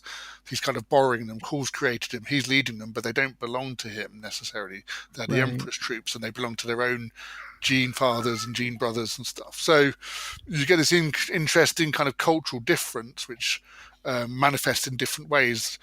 So I kind of was able to write them in a slightly different way to if they were, say, just 3 traditional Space Marines pre, Great Rift and all the fun and games that entailed. It's like getting a new employee at work who just came from college or university, and you almost have to unteach them a few things. But they can also teach you a few new things. Well, I'd say, and that's the thing, isn't it? Yeah, it's people forget the second bit. They go, actually, but just because that's the way you've always done it, doesn't mean that was always the best way. Right. But I suppose there's there's quite a bit of emphasis on the almost machine-likeness of the new Primaris as well. That they don't necessarily they're honed and trained and superior in many ways, but they just don't have the instinct. They just don't, as much as, even by this point, 9 years of constant fighting for Space Marines, there has been no downtime for these Space Marines at all. There isn't back to McCrag for, even just like 6 months to recuperate and replenish your losses and stuff like that. It's like, no, they're just fighting. And these guys have been, and that's one of the differences. Well, Praximides, he's been there from the start, from the point when the saboteurs attacked, High Fleet Quintus, and it's been downhill from there. So he's been part of a fleet that's been crawling from the bottom up to try and achieve itself. And Aeschylus comes at that same problem, but from a very different angle. This idea that they need a glorious win, that they need that the Fleet Quintus isn't cursed. They're just a bit down in the dumps, really. Right. And they need, and also the fact that he's never met the Primarch. He wasn't there as part of the launch of the fleets at the start, and so he didn't get the personal address from Gilliman. And so again, none of it rankles as such, but it's obviously a driver that he doesn't quite understand, but he's there. Underneath the surface, he wants to be able to meet Gilliman. He wants to be a hero in the Primarch's eyes, and that informs the way he decides how to do stuff. Right. He's not. It is interesting. I think by the end of the novel, Aeschylus has been honed by failure, much in the way that Prax starts the novel as. Yes. And that's part of his development, which is, it's good to see that. I'd be interested to see, what becomes of, it's almost obvious by the end what becomes of them, but it would be nice to have that closure in the future. Do you think that we'll see some closure there with these characters, or are you done with these characters? Well, it could go either way. Basically, the ending is the ending, and if that's it, that's it. But I was asked during the process, and after we discussed what the ending would be, but just to make they said, well, if it's really popular, we want to have enough room that we could do a sequel. Right. So there's enough wriggle room there without. If it doesn't happen, it doesn't change anything that happened. It doesn't shed any new light. And if it does, then so I feel it's a complete. I wrote it as a complete story, and as the matter stands, although there's obviously unresolved things at the end of the book, that's deliberate. The ambiguity is there. Was the sacrifice worth it? Was the decision right? You never know, because they don't know. Aeschylus never knows whether he called it right or not. Just like anything else, we can tell the stories on our tabletop if we want to as well. Well, that's always There's always that. Yeah, just leave it to continue with the miniatures and things. But there is an out there. Should Black Library say, "Here's lots of money, do another one." Right.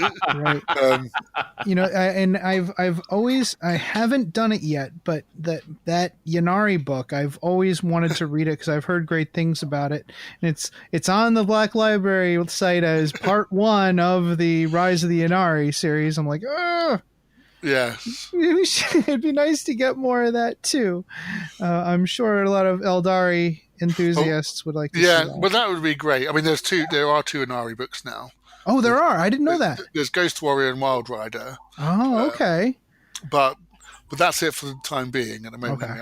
Unless lots of people rush out and buy Wild Rider, which they should do because it's awesome, obviously. But yeah, I mean, it's you try to write stuff with a view to how it's going to continue to develop, but there's no way to know. Right. Is a series going to continue? Because it's just the way that they commissioned a book at a time. It's not like in some publishers. You get a 3-book deal and an option for the 4th or whatever. You go, well, it's a constant series of discussions about what you're working on next and what your schedule is, and so what spaghetti sticks to the wall. Yes, there's a growing element of that, certainly. But I think also it's important to kind of push ideas around. Sometimes things have to be tried out, because otherwise you just end up with lots. Every book is about Space Marines because they do sell better, but you can't. That's not a range of books. That's narrow. So you do have to try things out, and there are fans of the Eldar, of Orcs, of Adeptus Mechanicus, of different types of Space Marines and whatever else. So I think it's always worth pushing those things, and because you can create an audience as much sometimes, even if the audience is there. If you can write a book that's entertaining enough and exciting enough that people want to read more, you create an audience. So there's 6 of one, half a dozen of the other sometimes in this kind of stuff. A bit like in mainstream publishing as well. It's the same with you're either a bestseller or a debut, and people. And if you're neither, then it gets more tricky. If you're established, if your first few books are okay as a debut author, then you're okay. But quite often it's very much sink or swim after your first book. Here's a debut and it gets pushed very much, and then second book comes out and there's not much fanfare, and then surprisingly nobody, there's the third book doesn't arrive, and then people, like you say, don't want to buy a first book in a series because they're wary whether book 2 or 3 is going to come out, because and even longer series, not mentioning any by name, again have kind of soured that relationship slightly in terms of what an author's committed to, but also what readers can expect in terms of finishing a story or finishing a series. So it self-replicates basically. It's like, I'm not going to read a series because it might not be. I don't read it until the whole trilogy comes out. Well, the whole trilogy is not going to come out then because nobody's buying book 1. Support the series. And then on and on and on. Oh, the publishers. Well, we're not going to release the whole series because nobody's bought the first book, and you can't blame anyone. It's just. It becomes cyclic, somebody you have to commit and support, and that means both readers and publishers. Right. Still, having said all of that, Gav, even as an established author, you have to be a little bit jealous of Mike Brooks right now. And the brutal cunning. No, good luck to him, actually. The Orcs have won that, Hopefully enough people jump on that again, it makes a thing. I mean, for me, it was Path of the Eldar. Right, it's like we could do Xenos. Well, I could do Eldar because I really love Eldar, so we can do this. So, and the Path of the Eldar books, Path of the Warrior, showed that it could be done. And so, hopefully, Mike's a great writer, so hopefully... It's out of stock right now, so that's a good sign. Hopefully, yeah. Hopefully we'll get a reprint then. Awesome. So, anything's if it's available as an ebook or as on your Amazon, go ahead and smash that button, because that's bound to be a fun story. Yes. But back to Indomitus, we talked a lot about the Space Marines, of course, but also we did only just quickly touch on some of the Necron stuff, and again, apologize to the listeners, but there was no way we were either going to have an interview with Gav and Quinn or no interview at all. So, so Quinn's part of the interview. So there were some great characters. Simmet is cool, where he's kind of just competent enough to be frustrating. Which we've all dealt with at work and with our world leaders. Yes. And we have the Plasmancer is really fascinating. The way Arhotep, she's embroiled in that technomandrite. What was it? Yes, technomandrite. The technomandrite cult, or like this overarching body that we, is kind of like in the shadows, which would be very interesting to hear about. I wonder if we'll get some more information about that cult in the upcoming Crusade or other stories. But to be perfectly honest, I thought that the character of Zozar, I don't know about you, Jason, but the character of Zozar was very interesting to me. Mm-hmm.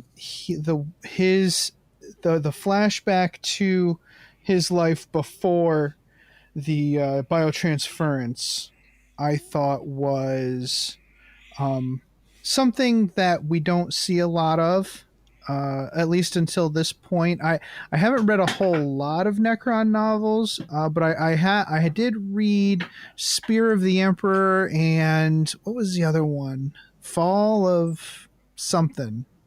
Anyways, that 2-book series about the Ultramarines versus the Necrons. I read that.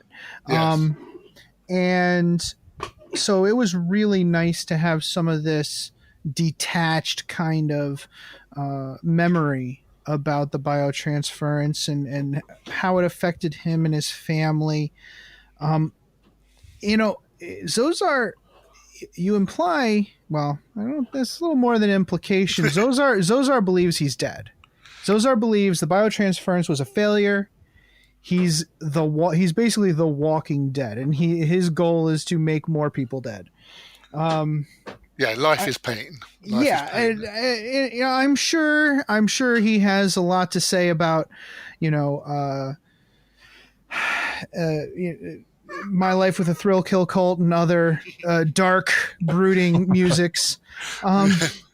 But we have flashbacks to the Crow now. But he, right? Daddy's hilarious. Anyways, do you think is that feeling? Do you think that's a destroyer cult thing, or is that like a window into the Seroptech specifically? Do you think other non-destroyer cult Necrons have that feeling that this biotransference was a failure? And there's kind of no hope going forward. All of those really, I guess. Yeah. I suppose, because those are, I like the names of Zozar. Zozar the Destroyer. You go straight out of Ghostbusters, isn't it? Really. Yes. So, if someone asks you if you're a god, you say yes. Absolutely. There's there wasn't a lot in the stuff that I was kind of reading at the time because I got provided most of the materials that were going to cover like the new troop types and what the new character things and stuff were. So there was kind of like there was slightly updated version of what the Destroyer is, the Destroyer cult and stuff. And obviously there wasn't anything. There's not really anything underneath it other than this is what it is now. Yeah. It's just like they're just hellbent, the Destroyers, and it's like this infection within the Necrons, and certain tomb lords and ships and stuff get infected with this kind of Destroyer virus almost. But it's not quite a virus, it's more like a meme, I suppose. Right? Yeah. You have to shield yourself from it, right? It's like, oh man, I'm on Facebook, but I'm still getting all these screenshots from Twitter. Yes, yeah, absolutely. So it's kind of fairly. It's the same when you talk about Corn guys or Tyrannids. It's like kill, and you go. It's kind of you need to find a bit of a layer underneath it, and it doesn't without necessarily taking away from what it is. So so for him, it was what was it? What drove him to want to destroy everything? And there was. The idea, I suppose, that he's locked in this moment of time, that at the moment of biotransference, that his consciousness was focused on this singular moment with his family and his wife and his children, and this perfect moment, and the perfect moment being an utter lie, that the immortality, the cure, was a complete fallacy, and therefore that love and that hope and everything else being flipped into this hatred and this rage that he's just trapped into for eternity. Yeah. And that's his driving force. And so, and just seeking an end to it, that it just lives in that moment. It's why it has to be kind of like externally shut down. And it's kind of, there's elements there, these things are elsewhere in 40K, like the Chaos Dreadnoughts and similar sort of thing of like driven mad by the incarceration. So they have to be kind of like, in kind of like induced comas and stuff like that.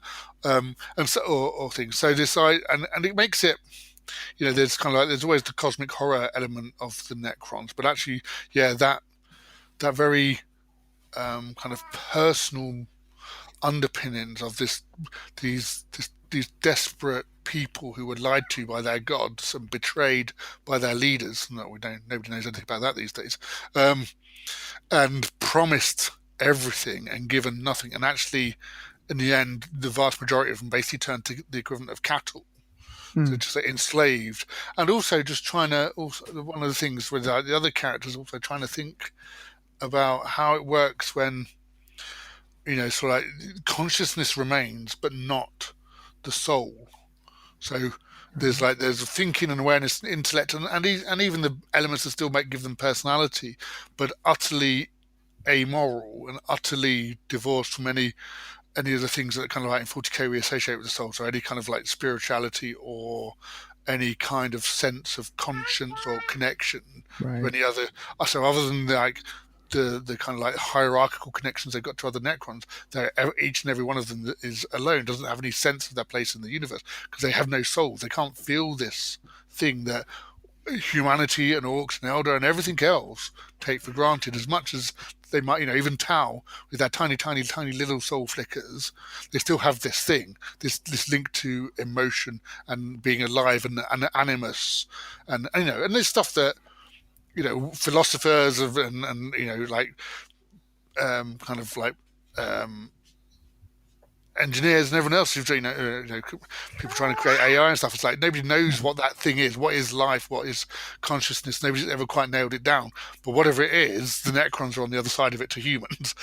There's been a slice, and so Zozar again is rather than just being dead, in terms of that soul, that severing of his soul, that moment, that pain of that moment, has kind of as corrupted the intellect that was there.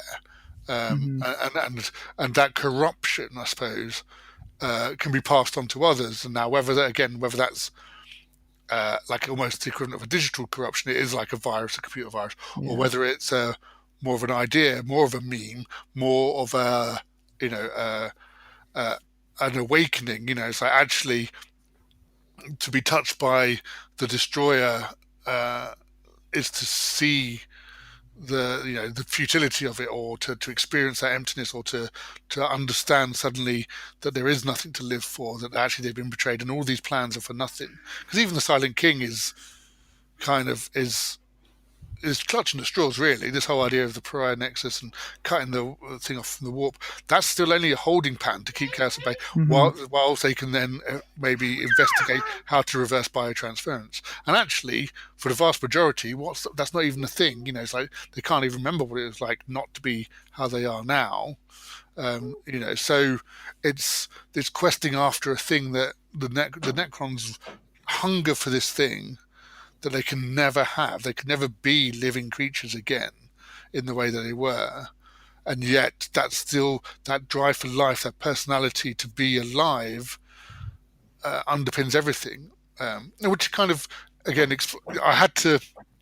you sort of have to create these reasonings sometimes, because otherwise certain, particularly aesthetic choices and stuff, don't make any sense. Because especially when you get into robots and things, because it's like, well, you can put a robot brain in anything.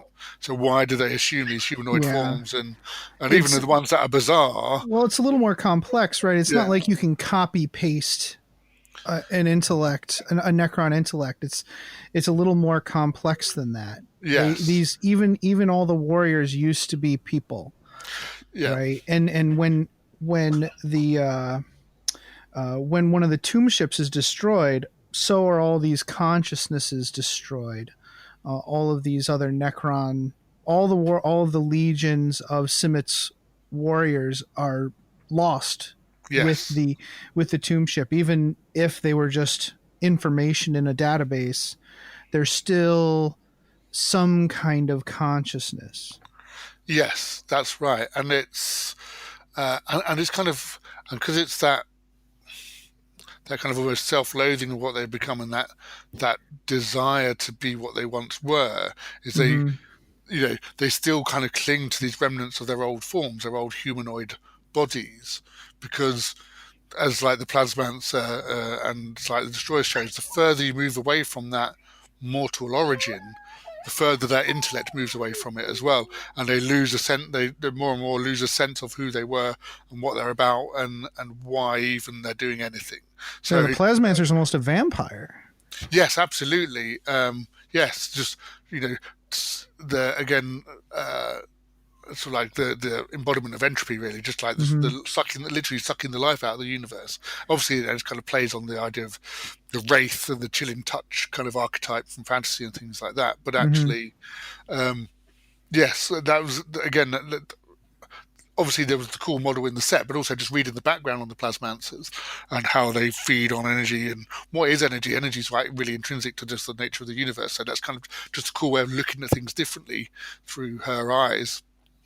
And then making her subordinate to this other sort of Necron. So she technically might be even more powerful, could become more powerful than Simmert, but actually there are deliberate limits on her power. There are, and again, I start thinking about, sort of like digital locks and, like I say, hierarchies, because, it's like the way things are ordered, because the Necrons are supposed to be like the anti-chaos.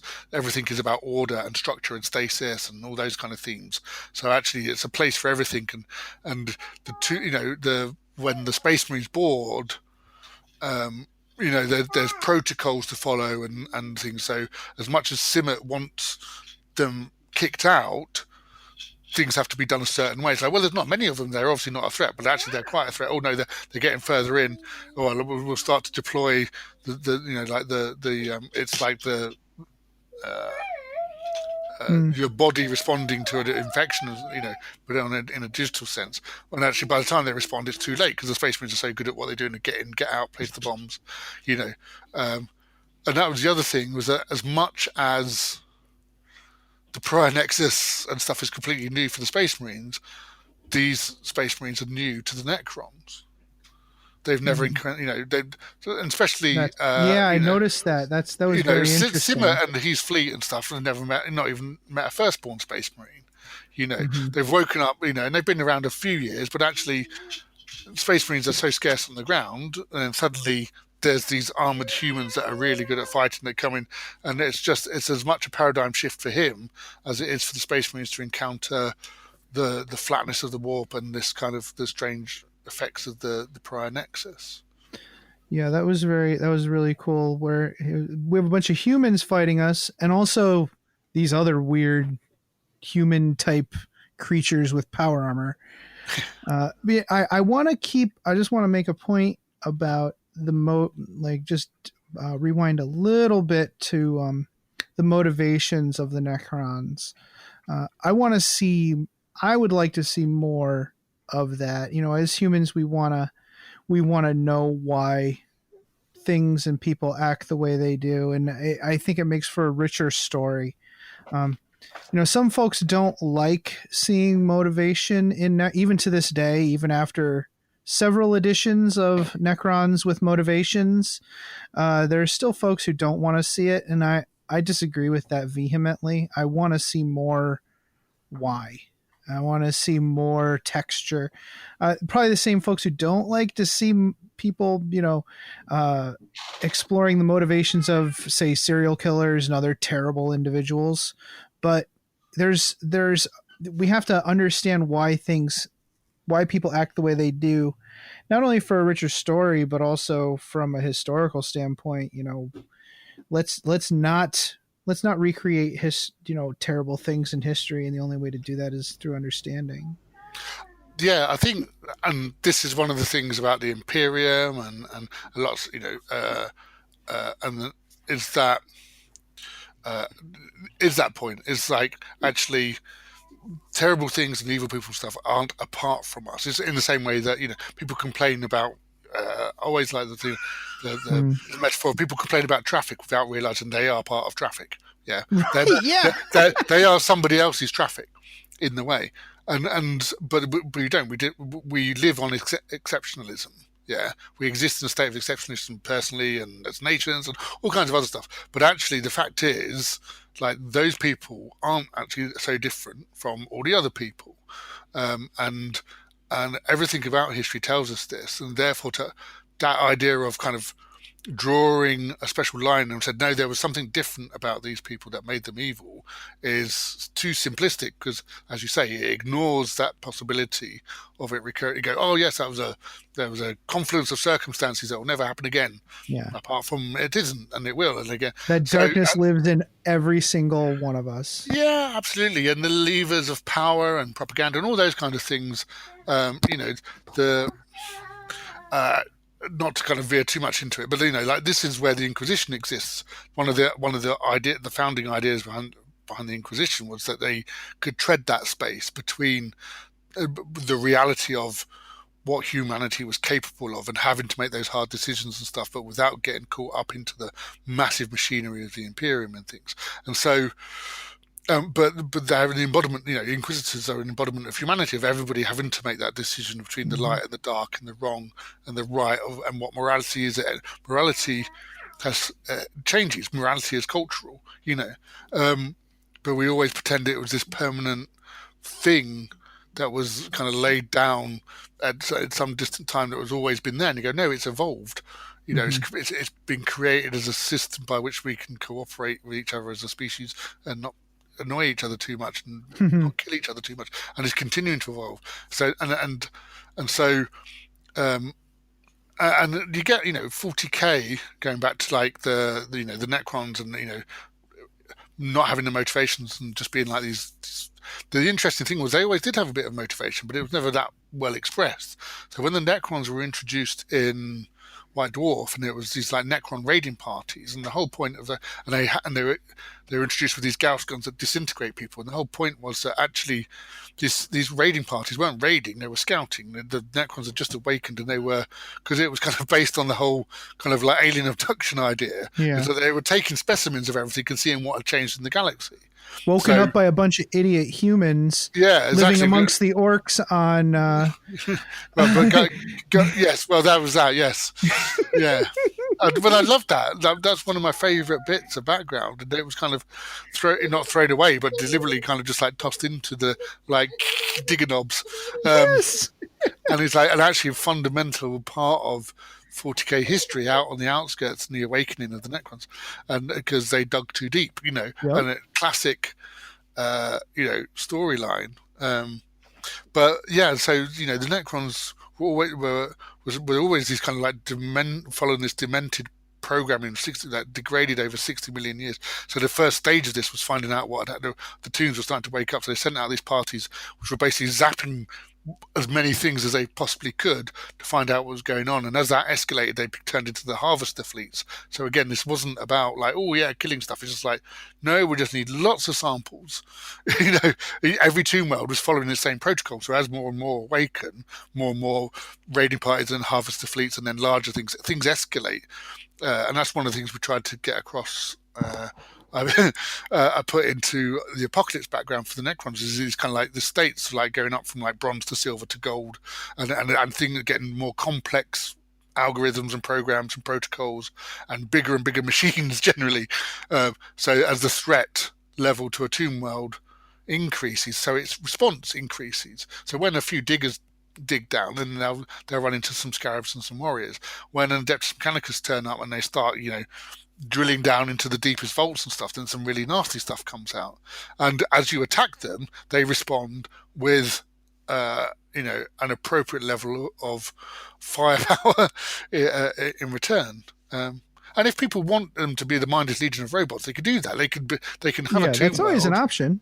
You can have the absence of a thing without, So you can say, oh, actually, yeah, my guys just they just follow their programming, and there's nothing there. They're just mindlessly attacking everybody who threatens the tomb world. And you go, okay, that's cool, but they still that's actually still a motivation in its own right, you know. So yeah, I think a lot of the background with the Necrons as it's changed, but also with like the Dark Imperium and all sorts of other stuff, it's broadened. It's made more things possible, not less. And the things that were possible before that people seem to think aren't there are still there. You know, like I say, the Necrons like this and the way Tyranids work, or whatever it is that they want from the older background before some of the stuff was added, is all still there. It's just there's some more stuff around it.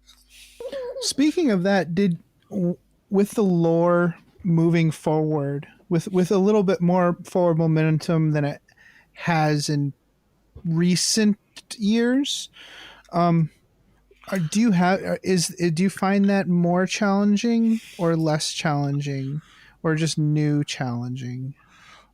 Well, it's been evolving still in terms of that approach, and I think and run into similar things writing for Age of Sigmar as well at the outset as well, which was, you know, the settings became stories, which was kind of cool, but it's quite hard to write a story set against another story, especially if you've been asked to. So you either end up retelling the big story, which isn't that exciting, or you run out of place. You know, you're telling stories that don't feel consequential because big things are happening, and you're looking at this little hive world on a nowhere planet or whatever. So I think there's been two phases, which was with Dark Imperium, we had kind of like the big leap forward, boom, you know, lots of big changes, Primaris Space Marines, Great Rift, and you know, and that was introduced through things like Vigilus and other battles, and Gilliman's Return, and the Gathering Storm, and all the stuff that kind of preceded it. And it was, I wouldn't say it was horrid, because it deliberately covered a big chunk of time, and so this is now the era of the Dark Imperium. This is the state of play.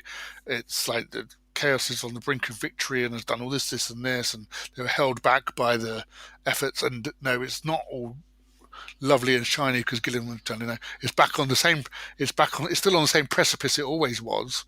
It's just that actually the precipice has moved slightly from Cadia to everywhere. But now what's happening is, having made that statement of where the universe is at, there's now a chance to go back and examine what that means. And people are quite eager, you know, there's 100 years of history. People want to find out a bit more. And again, so when we start it doesn't help that we started 8th edition in the reboot. Well, not the reboot, but the Dark Imperium with Guilliman's victory in Ultramar. So now we're kind of dialing back and filling in the holes throughout that whole 100 years of the era Indomitus. Yes, but I think the cool thing is that because 40k, in terms of, although it was never really stated, in terms of when we were developing background stuff, 40k, the 40k era, kind of encapsulated essentially the last 1,000 years of the Imperium, and pretty much actually although the dates were getting closer and closer to 42nd millennium, but essentially the state of play kind of encapsulated about the last 500 years of the 41st millennium. And that's, you know, it's like, this is how the armies are now, and this is what they're like. And I think if they hadn't made the big jump, if they hadn't gone, okay, this is like, actually, this is how the world has changed, but instead had gone to where we are now, it would be a lot harder, because actually the little incremental releases and approach of kind of like moving the timeline along little bit is what happened with Age of Sigmar. And although it was kind of all right, it didn't work that well, I don't think. Like the Realm Gates Wars and stuff like that, everything was so controlled from the center of what was happening, and it lacked. Weirdly enough, this massive cosmic war kind of lacked scale because it was limited by the releases and things like that. So yes, everyone was very hungry for the ground level. Like when that one book came out, talking about the what's that one? It was like Zinch, and there was a Inquisitor involved, and it was just more of a ground level story, and everybody was very hungry for that. Yes, I can't remember which one it was now. Was it one of Josh's ones? City of Secrets. That's what it was. Everybody was like, yes, this is what we want. We want to see what the regular person in these cities, and that's why the Cities of Sigmar has been so popular. What's everyone fighting for? Yeah, exactly. Everyone needs a reason. Yeah, absolutely. And I think, and 40k, I think, had a little bit of that. Again, there's this large cosmic battles of like, the plans of Abaddon and Gilliman and things. And actually it's like, well, it's always about the boots on the ground and who's fighting the battles and stuff. But I think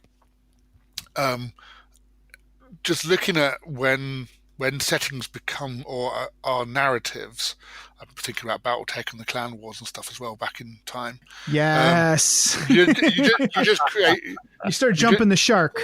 Well, yeah, you do, and it was getting a little bit that way. Let's be honest. With like, it's like, well, once Cadia falls, where do you go next? Well, right. Terra. Well, we can't do that. So either everything, after the, because what started out as kind of like summer sales campaigns. So Icar 4, and then we did Armageddon, and then it became Cadia. Back in like Aya Terra, which essentially was still the same storyline. Let's be honest. And then it had to be, and then everybody wanted to wind that back because it was like, well, what do we do next? You go, well, you can't go anywhere. You've boxed yourself into a corner of either destroying everything or having nothing counts again. So they kind of skipped the whole big fight bit and went, well, actually, here's the new state of play where everything is kind of broken but kind of the same, and didn't have to go through the laborious process of pretending it was going to go one way or the other. Do you see what I mean? I don't think, as a setting, it's changed and expanded and lots has been added into it. But at no point, because it's not been, because at the time that was stated and it was never tempted, I suppose, because it wasn't like, oh, well, in month 3, the Chaos Forces are advancing on Terra. In month 6, well, they've beaten back again. Oh, month 6, they didn't actually have to go through the full 10 years of real world time to tell that story for it to end up in the same place. With the Secret Maledictum and with the way time works now, I think there's a little bit more freedom in telling these compartmentalized stories and to really zoom in. And I think that's nice. What we have with the Spears of the Emperor story, with this Indomitus novel, we can really start just having these little stories here and there and explore more of a characterful focused story. And I think it's important to separate, although they're obviously very interconnected, to separate out what the design studio is doing from what Black Library are doing. So design studio, again, they're although they might have been putting some more background into the era and Indomitus and stuff, actually what they're still doing is concentrating on that as a whole period, not necessarily as a narrative, in the same way that beforehand you might have fleshed out the timeline for the last 200 years of the Blood Angels or whatever. The fact is that whereas Black Library have now got options, so Indomitus obviously is rewinding it a bit, and that's kind of from the studio, but actually the next box set, whatever that is, 4 years, 5 years, 2 years, who knows, but that could jump forward again. It's not like they're saying, okay, we're resetting the clock in terms of now we're going to tell the whole narrative through box sets and things like that. So, well, no, they can jump around. There could be this really cool battle that happened in the 90th year of the Crusade. There could be a massive sisters push, so they decide to do the Ophelia Crusade. And Black Library have the same flexibility now. You go, well, there's I suppose, for want of a better term, there's the core 40k period, which actually is Dark Imperium and most of Guy's stuff, actually, the stuff about the Blood Angels and things. But like, say, you have stuff that Aaron's doing, and Chris Raitt did lots of the Terror stuff and all of that. And then actually very specifically with Indomitus, with the Dawn of Fire series and stuff, there's actually the era Indomitus, which is separate in a way, in the same way the Heresy series is separate from 40k. The time span isn't quite as different. But the mentality, I suppose, the idea of it being a kind of a franchise within a franchise is that the fact that Dawn of Fire is being released, this is a series of books that deal with a particular time period, doesn't in any way prevent any other books being released that aren't part of that time period. The era Indomitus is not the new 40k. Dawn of Fire is not the new 40k series. It's just one of still many ongoing 40k stories from Black Library. So my producer is telling me we are starting to run out of time. Jason, would you do me a favor and start to and rapid fire these unhighlighted questions that we have? All right, so let's go through a few of these. So unhighlighted. Did Zozar's interpretation of human language come from a Google Translate and retranslated their actual words? So, yeah, something like that. Actually, yeah. the idea of it got run through an algorithm somewhere and approximated. I had to do something. I did something similar. I think with the astropathic thing as well. There had to be like an interpretation of like what was going on. So yes, the actual language. So the astropathic version that Aeschylus gets and the translation that Zozar have are obviously two different versions of what the astropaths were actually saying. If you get what yeah. All right, let's see. Let me see. Is the 40k lexicon second nature to you, or do you have a reference dictionary for it? Do you have to go back and like double check things? Depends on the subject. I'm looking stuff up all the time, to be honest, and certainly, I mean, so with something new like Primaris, I had the same problem with Stormcast. It's like when it's like, what are these guys armed with? What are these guys got? What's the name of the ones with the jump packs again now? Yeah, all that stuff. When stuff changes, it's like, so new stuff that I didn't personally write, right. Or I haven't been involved with over the last 30 years of my life, and I've had to learn like every other schmuck. I'm rubbish at that, so I have to, so I have to research and just look stuff up, and it's all the thing is I work on so many different things, so stuff pushes in from the other side. I go back and then I've got to fill in my brain with loads of heresy era stuff because I'm going to, I'm writing Luther or whatever, and then it pushes out, which then I come do and I have to start doing interviews about Indomitus, so I have to go back and check the names of the characters. So, that's how it is. Well, I sometimes have to, I have people asking me questions because I'm on this narrative podcast. I have to go back and say, I have no idea. I've only been doing this 6 years. So, all right. So here's another one. And this is both kind of from Adam and I. In fact, Adam's just kind of pulled that more. So this is kind of a longer question, so just give me a moment. Do you give notes on the voices for your characters in the audiobooks or the audio dramas? And were you aware that the audiobook used a bunch of cool reverb for the Necron transmissions? So audiobooks and audio dramas slightly different. So audio dramas, more input, I suppose, because you are writing that for dialogue, for actors and stuff like that. So you tend to do some character guidance on that. The audio books, so like they're basically, the narration of a book that's been written as a novel or short story, barely aware it's happening, to be honest. I've not even heard it. I could probably get them to send me a version. I probably should. So that's just something that happens. And again, you're hoping they'll be sensitive to the way that it's written in the book, and you're trusting the producers and the actors to do that, really. And somebody had mentioned, I've not listened to it, but somebody had mentioned some of the cool effects on some of the Necron stuff and how it was, they're starting to do a bit more of that in some of the audio books, not just the audio dramas, and that sounds really cool. I'm going to interject. Don't forget, I think, as long as it's still understandable. It was. You just shared a script on your Patreon, didn't you?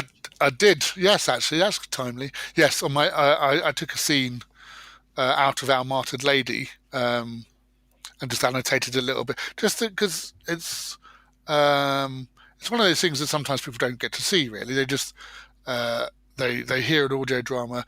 People kind of can see film scripts. They quite often people share comic scripts. So I thought I'd just share a chunk of an audio drama script for the people that are interested to know physically what one looks like, how they work, a few tips on putting them together and writing a scene for audio. It's quite a dialogue-y scene, so as I put on the post, it's like I'm going to probably put another one which is much more action-orientated, which is harder to do, I suppose. Writing dialogue is pretty straightforward. Trying to convey action with audio only is a lot more difficult. So yeah, and then hopefully one of the things is, with people who are interested in that, and maybe if they've got the audio drama, actually they can sit down and I like the idea of people listening at things, or I quite like sometimes in the back of certain kind of like trade paperbacks and graphic novels and stuff, you might have pages of script. You can look at the finished pages and then flip to the back and see what the script said. And I love seeing how that works. The translation from the words to the finished product, and certain, there's, I've forgotten who put it up. Somebody's put up like loads of film scripts, so you can read through the scripts while watching like the DVDs and stuff. Like almost streaming them at the same time, so you can see how the script translates to the screen. So yeah, I like showing kind of like the behind the scenes and the nuts and bolts of that, because I think people interested in writing will find it useful, but people just interested in the final product like to see sometimes how stuff starts out. Okay.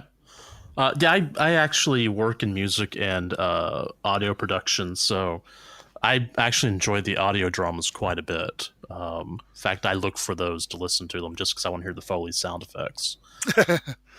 Let's see. What do you see as the role of the chaplain in a more agnostic chapter, such as the Ultramarines, like a morale officer? Yes, well, I mean, it's one of those things that chaplains have always been. Excuse me.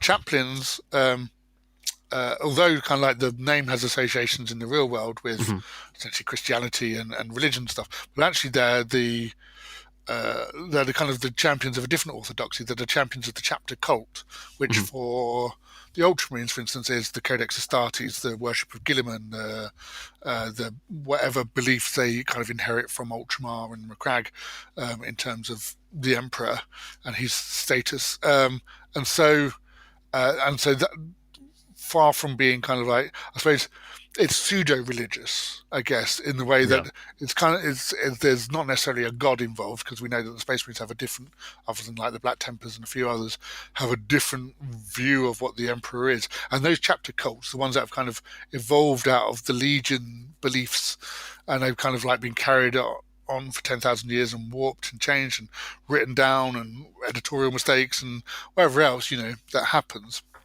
And the chaplains are there to ensure that those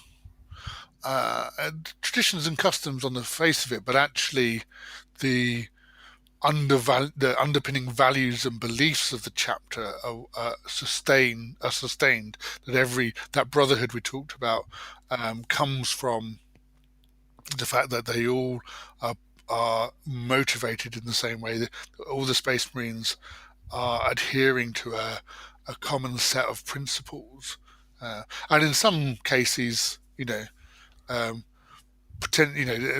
of instilling those principles into them and whipping them up into it's a religious fervor, but it's not necessarily theistic. It's a different type of zealotry, I suppose, and they are responsible for ensuring that those tenets of what Space Marines are supposed to be, and then particularly as enshrined in the chapter cults, are continued, that they hate the Xenos, that they abhor the unholy, and all that kind of stuff. And they're very much, I think,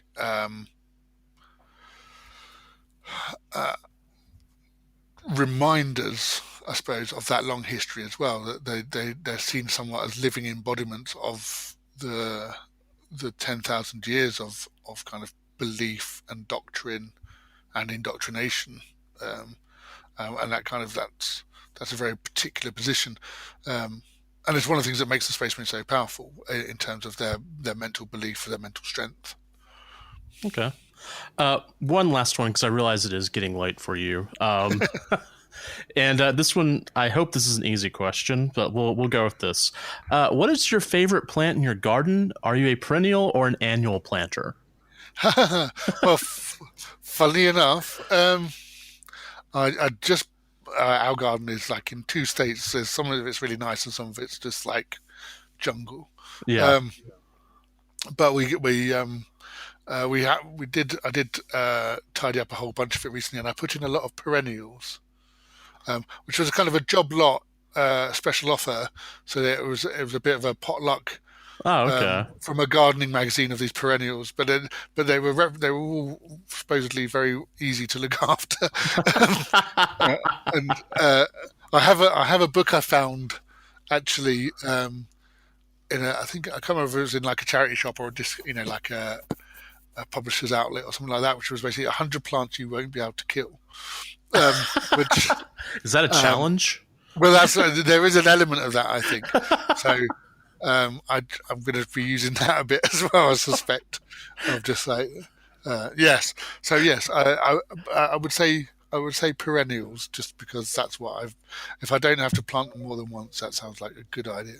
That sounds like a great idea to me. I just sent you guys. I just sent a reply all to the email of what has happened during our conversation. I just thought you guys would like to see the sound, a visual to go along with the sounds that are going on in the conversation that we're having. Oh wow! Okay, yeah, that's pretty amazing. good, right? Yeah, I'll include the picture. I'll include the picture in the podcast for the listeners. So we really appreciate. Here we go. Right, oh yeah. Sorry, it's just taking a while to download, I think, because of my. That's great. Yeah, it's amazing. He just sits there and pulls out one book after another and pretends to read it, or he's actually reading it. I was going to say, well, he's now nearly 7, but our I was going to say little boy. He is a little boy still. When he was a baby, and he used to love when he could barely walk, even he would go along the shelves, and he'd love just pulling the books down. So not even just pulling them on the shelves, but just pulling the spines down so they were lying down. And occasionally some would fall down, and he'd look at them and stuff like that. And it was just like, well, if he likes books, we're not going to mess with that. Hello. Do you like books? You've been. Oh. Have you? Wow. Those were some naughty baby words. I'm not sure you guys understood what he said, but it was not appropriate for We're going to have to put an explicit tag on this podcast. Awesome. So, Gav, we'd love for you. I know that Indomitus was a little while ago, and as usual, we like to give at least a few minutes of airtime to anything you want to plug going forward. Yes. Yeah. Well, we'll be having a separate conversation about Luther when that comes out. That's announced now. What I'm working on at the moment, I can't tell you about. It's all secret squirrel stuff really at the moment. Secret squirrel. Do you have anything other than Secret Games Workshop stuff you wanted to talk about? Let me just think.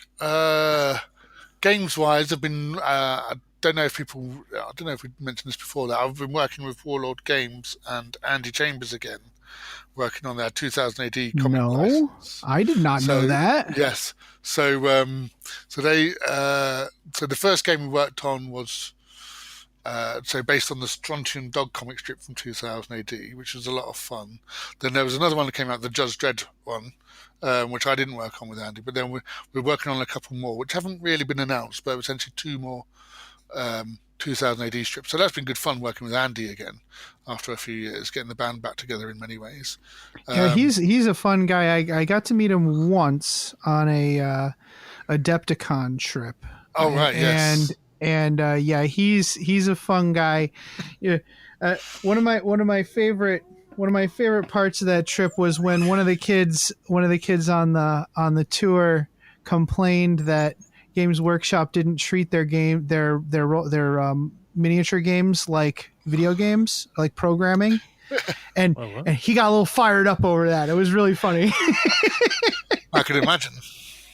Well, when you want to start spending millions of dollars on it, then Yeah, exactly. although these days, Workshop just been valued at $3.2 billion or something ridiculous. Oh yeah, Wow. that's if you had any Crazy Games times. Workshop stock, you're doing okay. I so wish I still did. All right, well that's awesome. Again, So- we really appreciate you taking the time out of your evening to come talk to us, Gav. No, it's great chatting to you guys. Love it. Always fun to talk stories and background and stuff. So, yep. Awesome. I'll talk to you again in a couple of months probably when Luther's out. Yes. Oh, I hope so. I hope so, dude.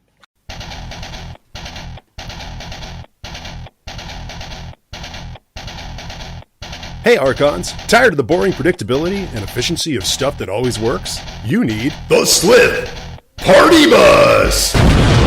Got an extra 473 points that you can't find a solid use for? You need the Slip Party Bus! You could spend 420 points on 3 reliable Lance Ravagers pumping out 9 Darkland shots per turn. That'll only give up 3 victory points, or you can drop 473 points on 2 Archons, 8 Slip, and a Raider for 11 victory points. You need the Slip Party Bus! The classic Slip Party Bus. Still awesome. Party Bus! Still hilarious. Party Bus! It's the Slip Party Bus! If you love the Slip Party Bus, you'll want to check out our other exciting products. We have the Rack Wiffle Ball Bat, the Trueborn, and the Blood Bride. Trueborn and Blood Bride models no longer available. The classic Slith Party Bus, still awesome, still hilarious. It's the Slip Party Bus!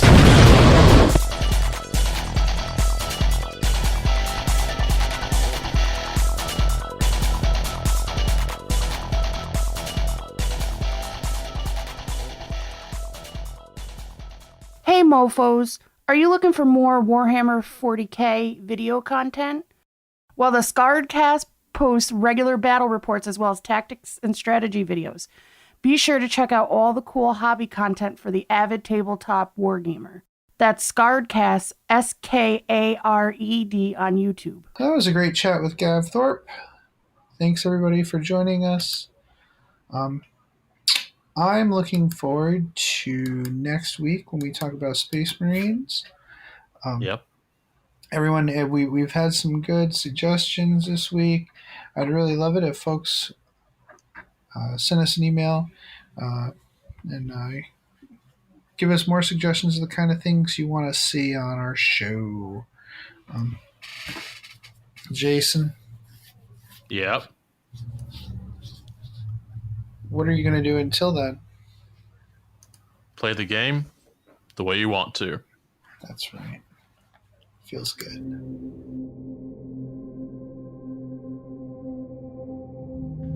We'd love it if you could give us a positive rating and review on iTunes. If you'd like to keep in contact with us, you can follow us on Facebook or Twitter by searching for Masters of the Forge. And you can follow our hobby progress on Instagram with the hashtag Masters of the Forge. You can also contact us at mastersoftheforge@gmail.com if you have any questions, topic suggestions, or if you'd like to advertise your creative hobby endeavor. Thanks again for listening.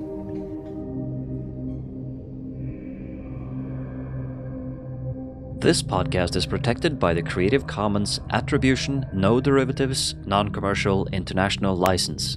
More information about this license and contact information if you have any requests can be found at our blog, mastersoftheforge.com. The music used in this podcast was made by Podod of the duo Sublevel 3. The track is used with his permission.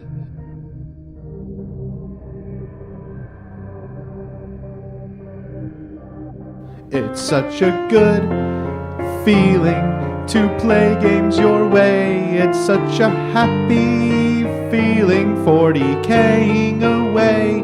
And when you throw dice with story in mind, it's such a wonderful way to unwind. It's a good feeling, a very good feeling, the feeling you know that we'll be back when the fortnight's new, and we'll have new ideas for you, and you'll have things you'll want to talk about. We will too.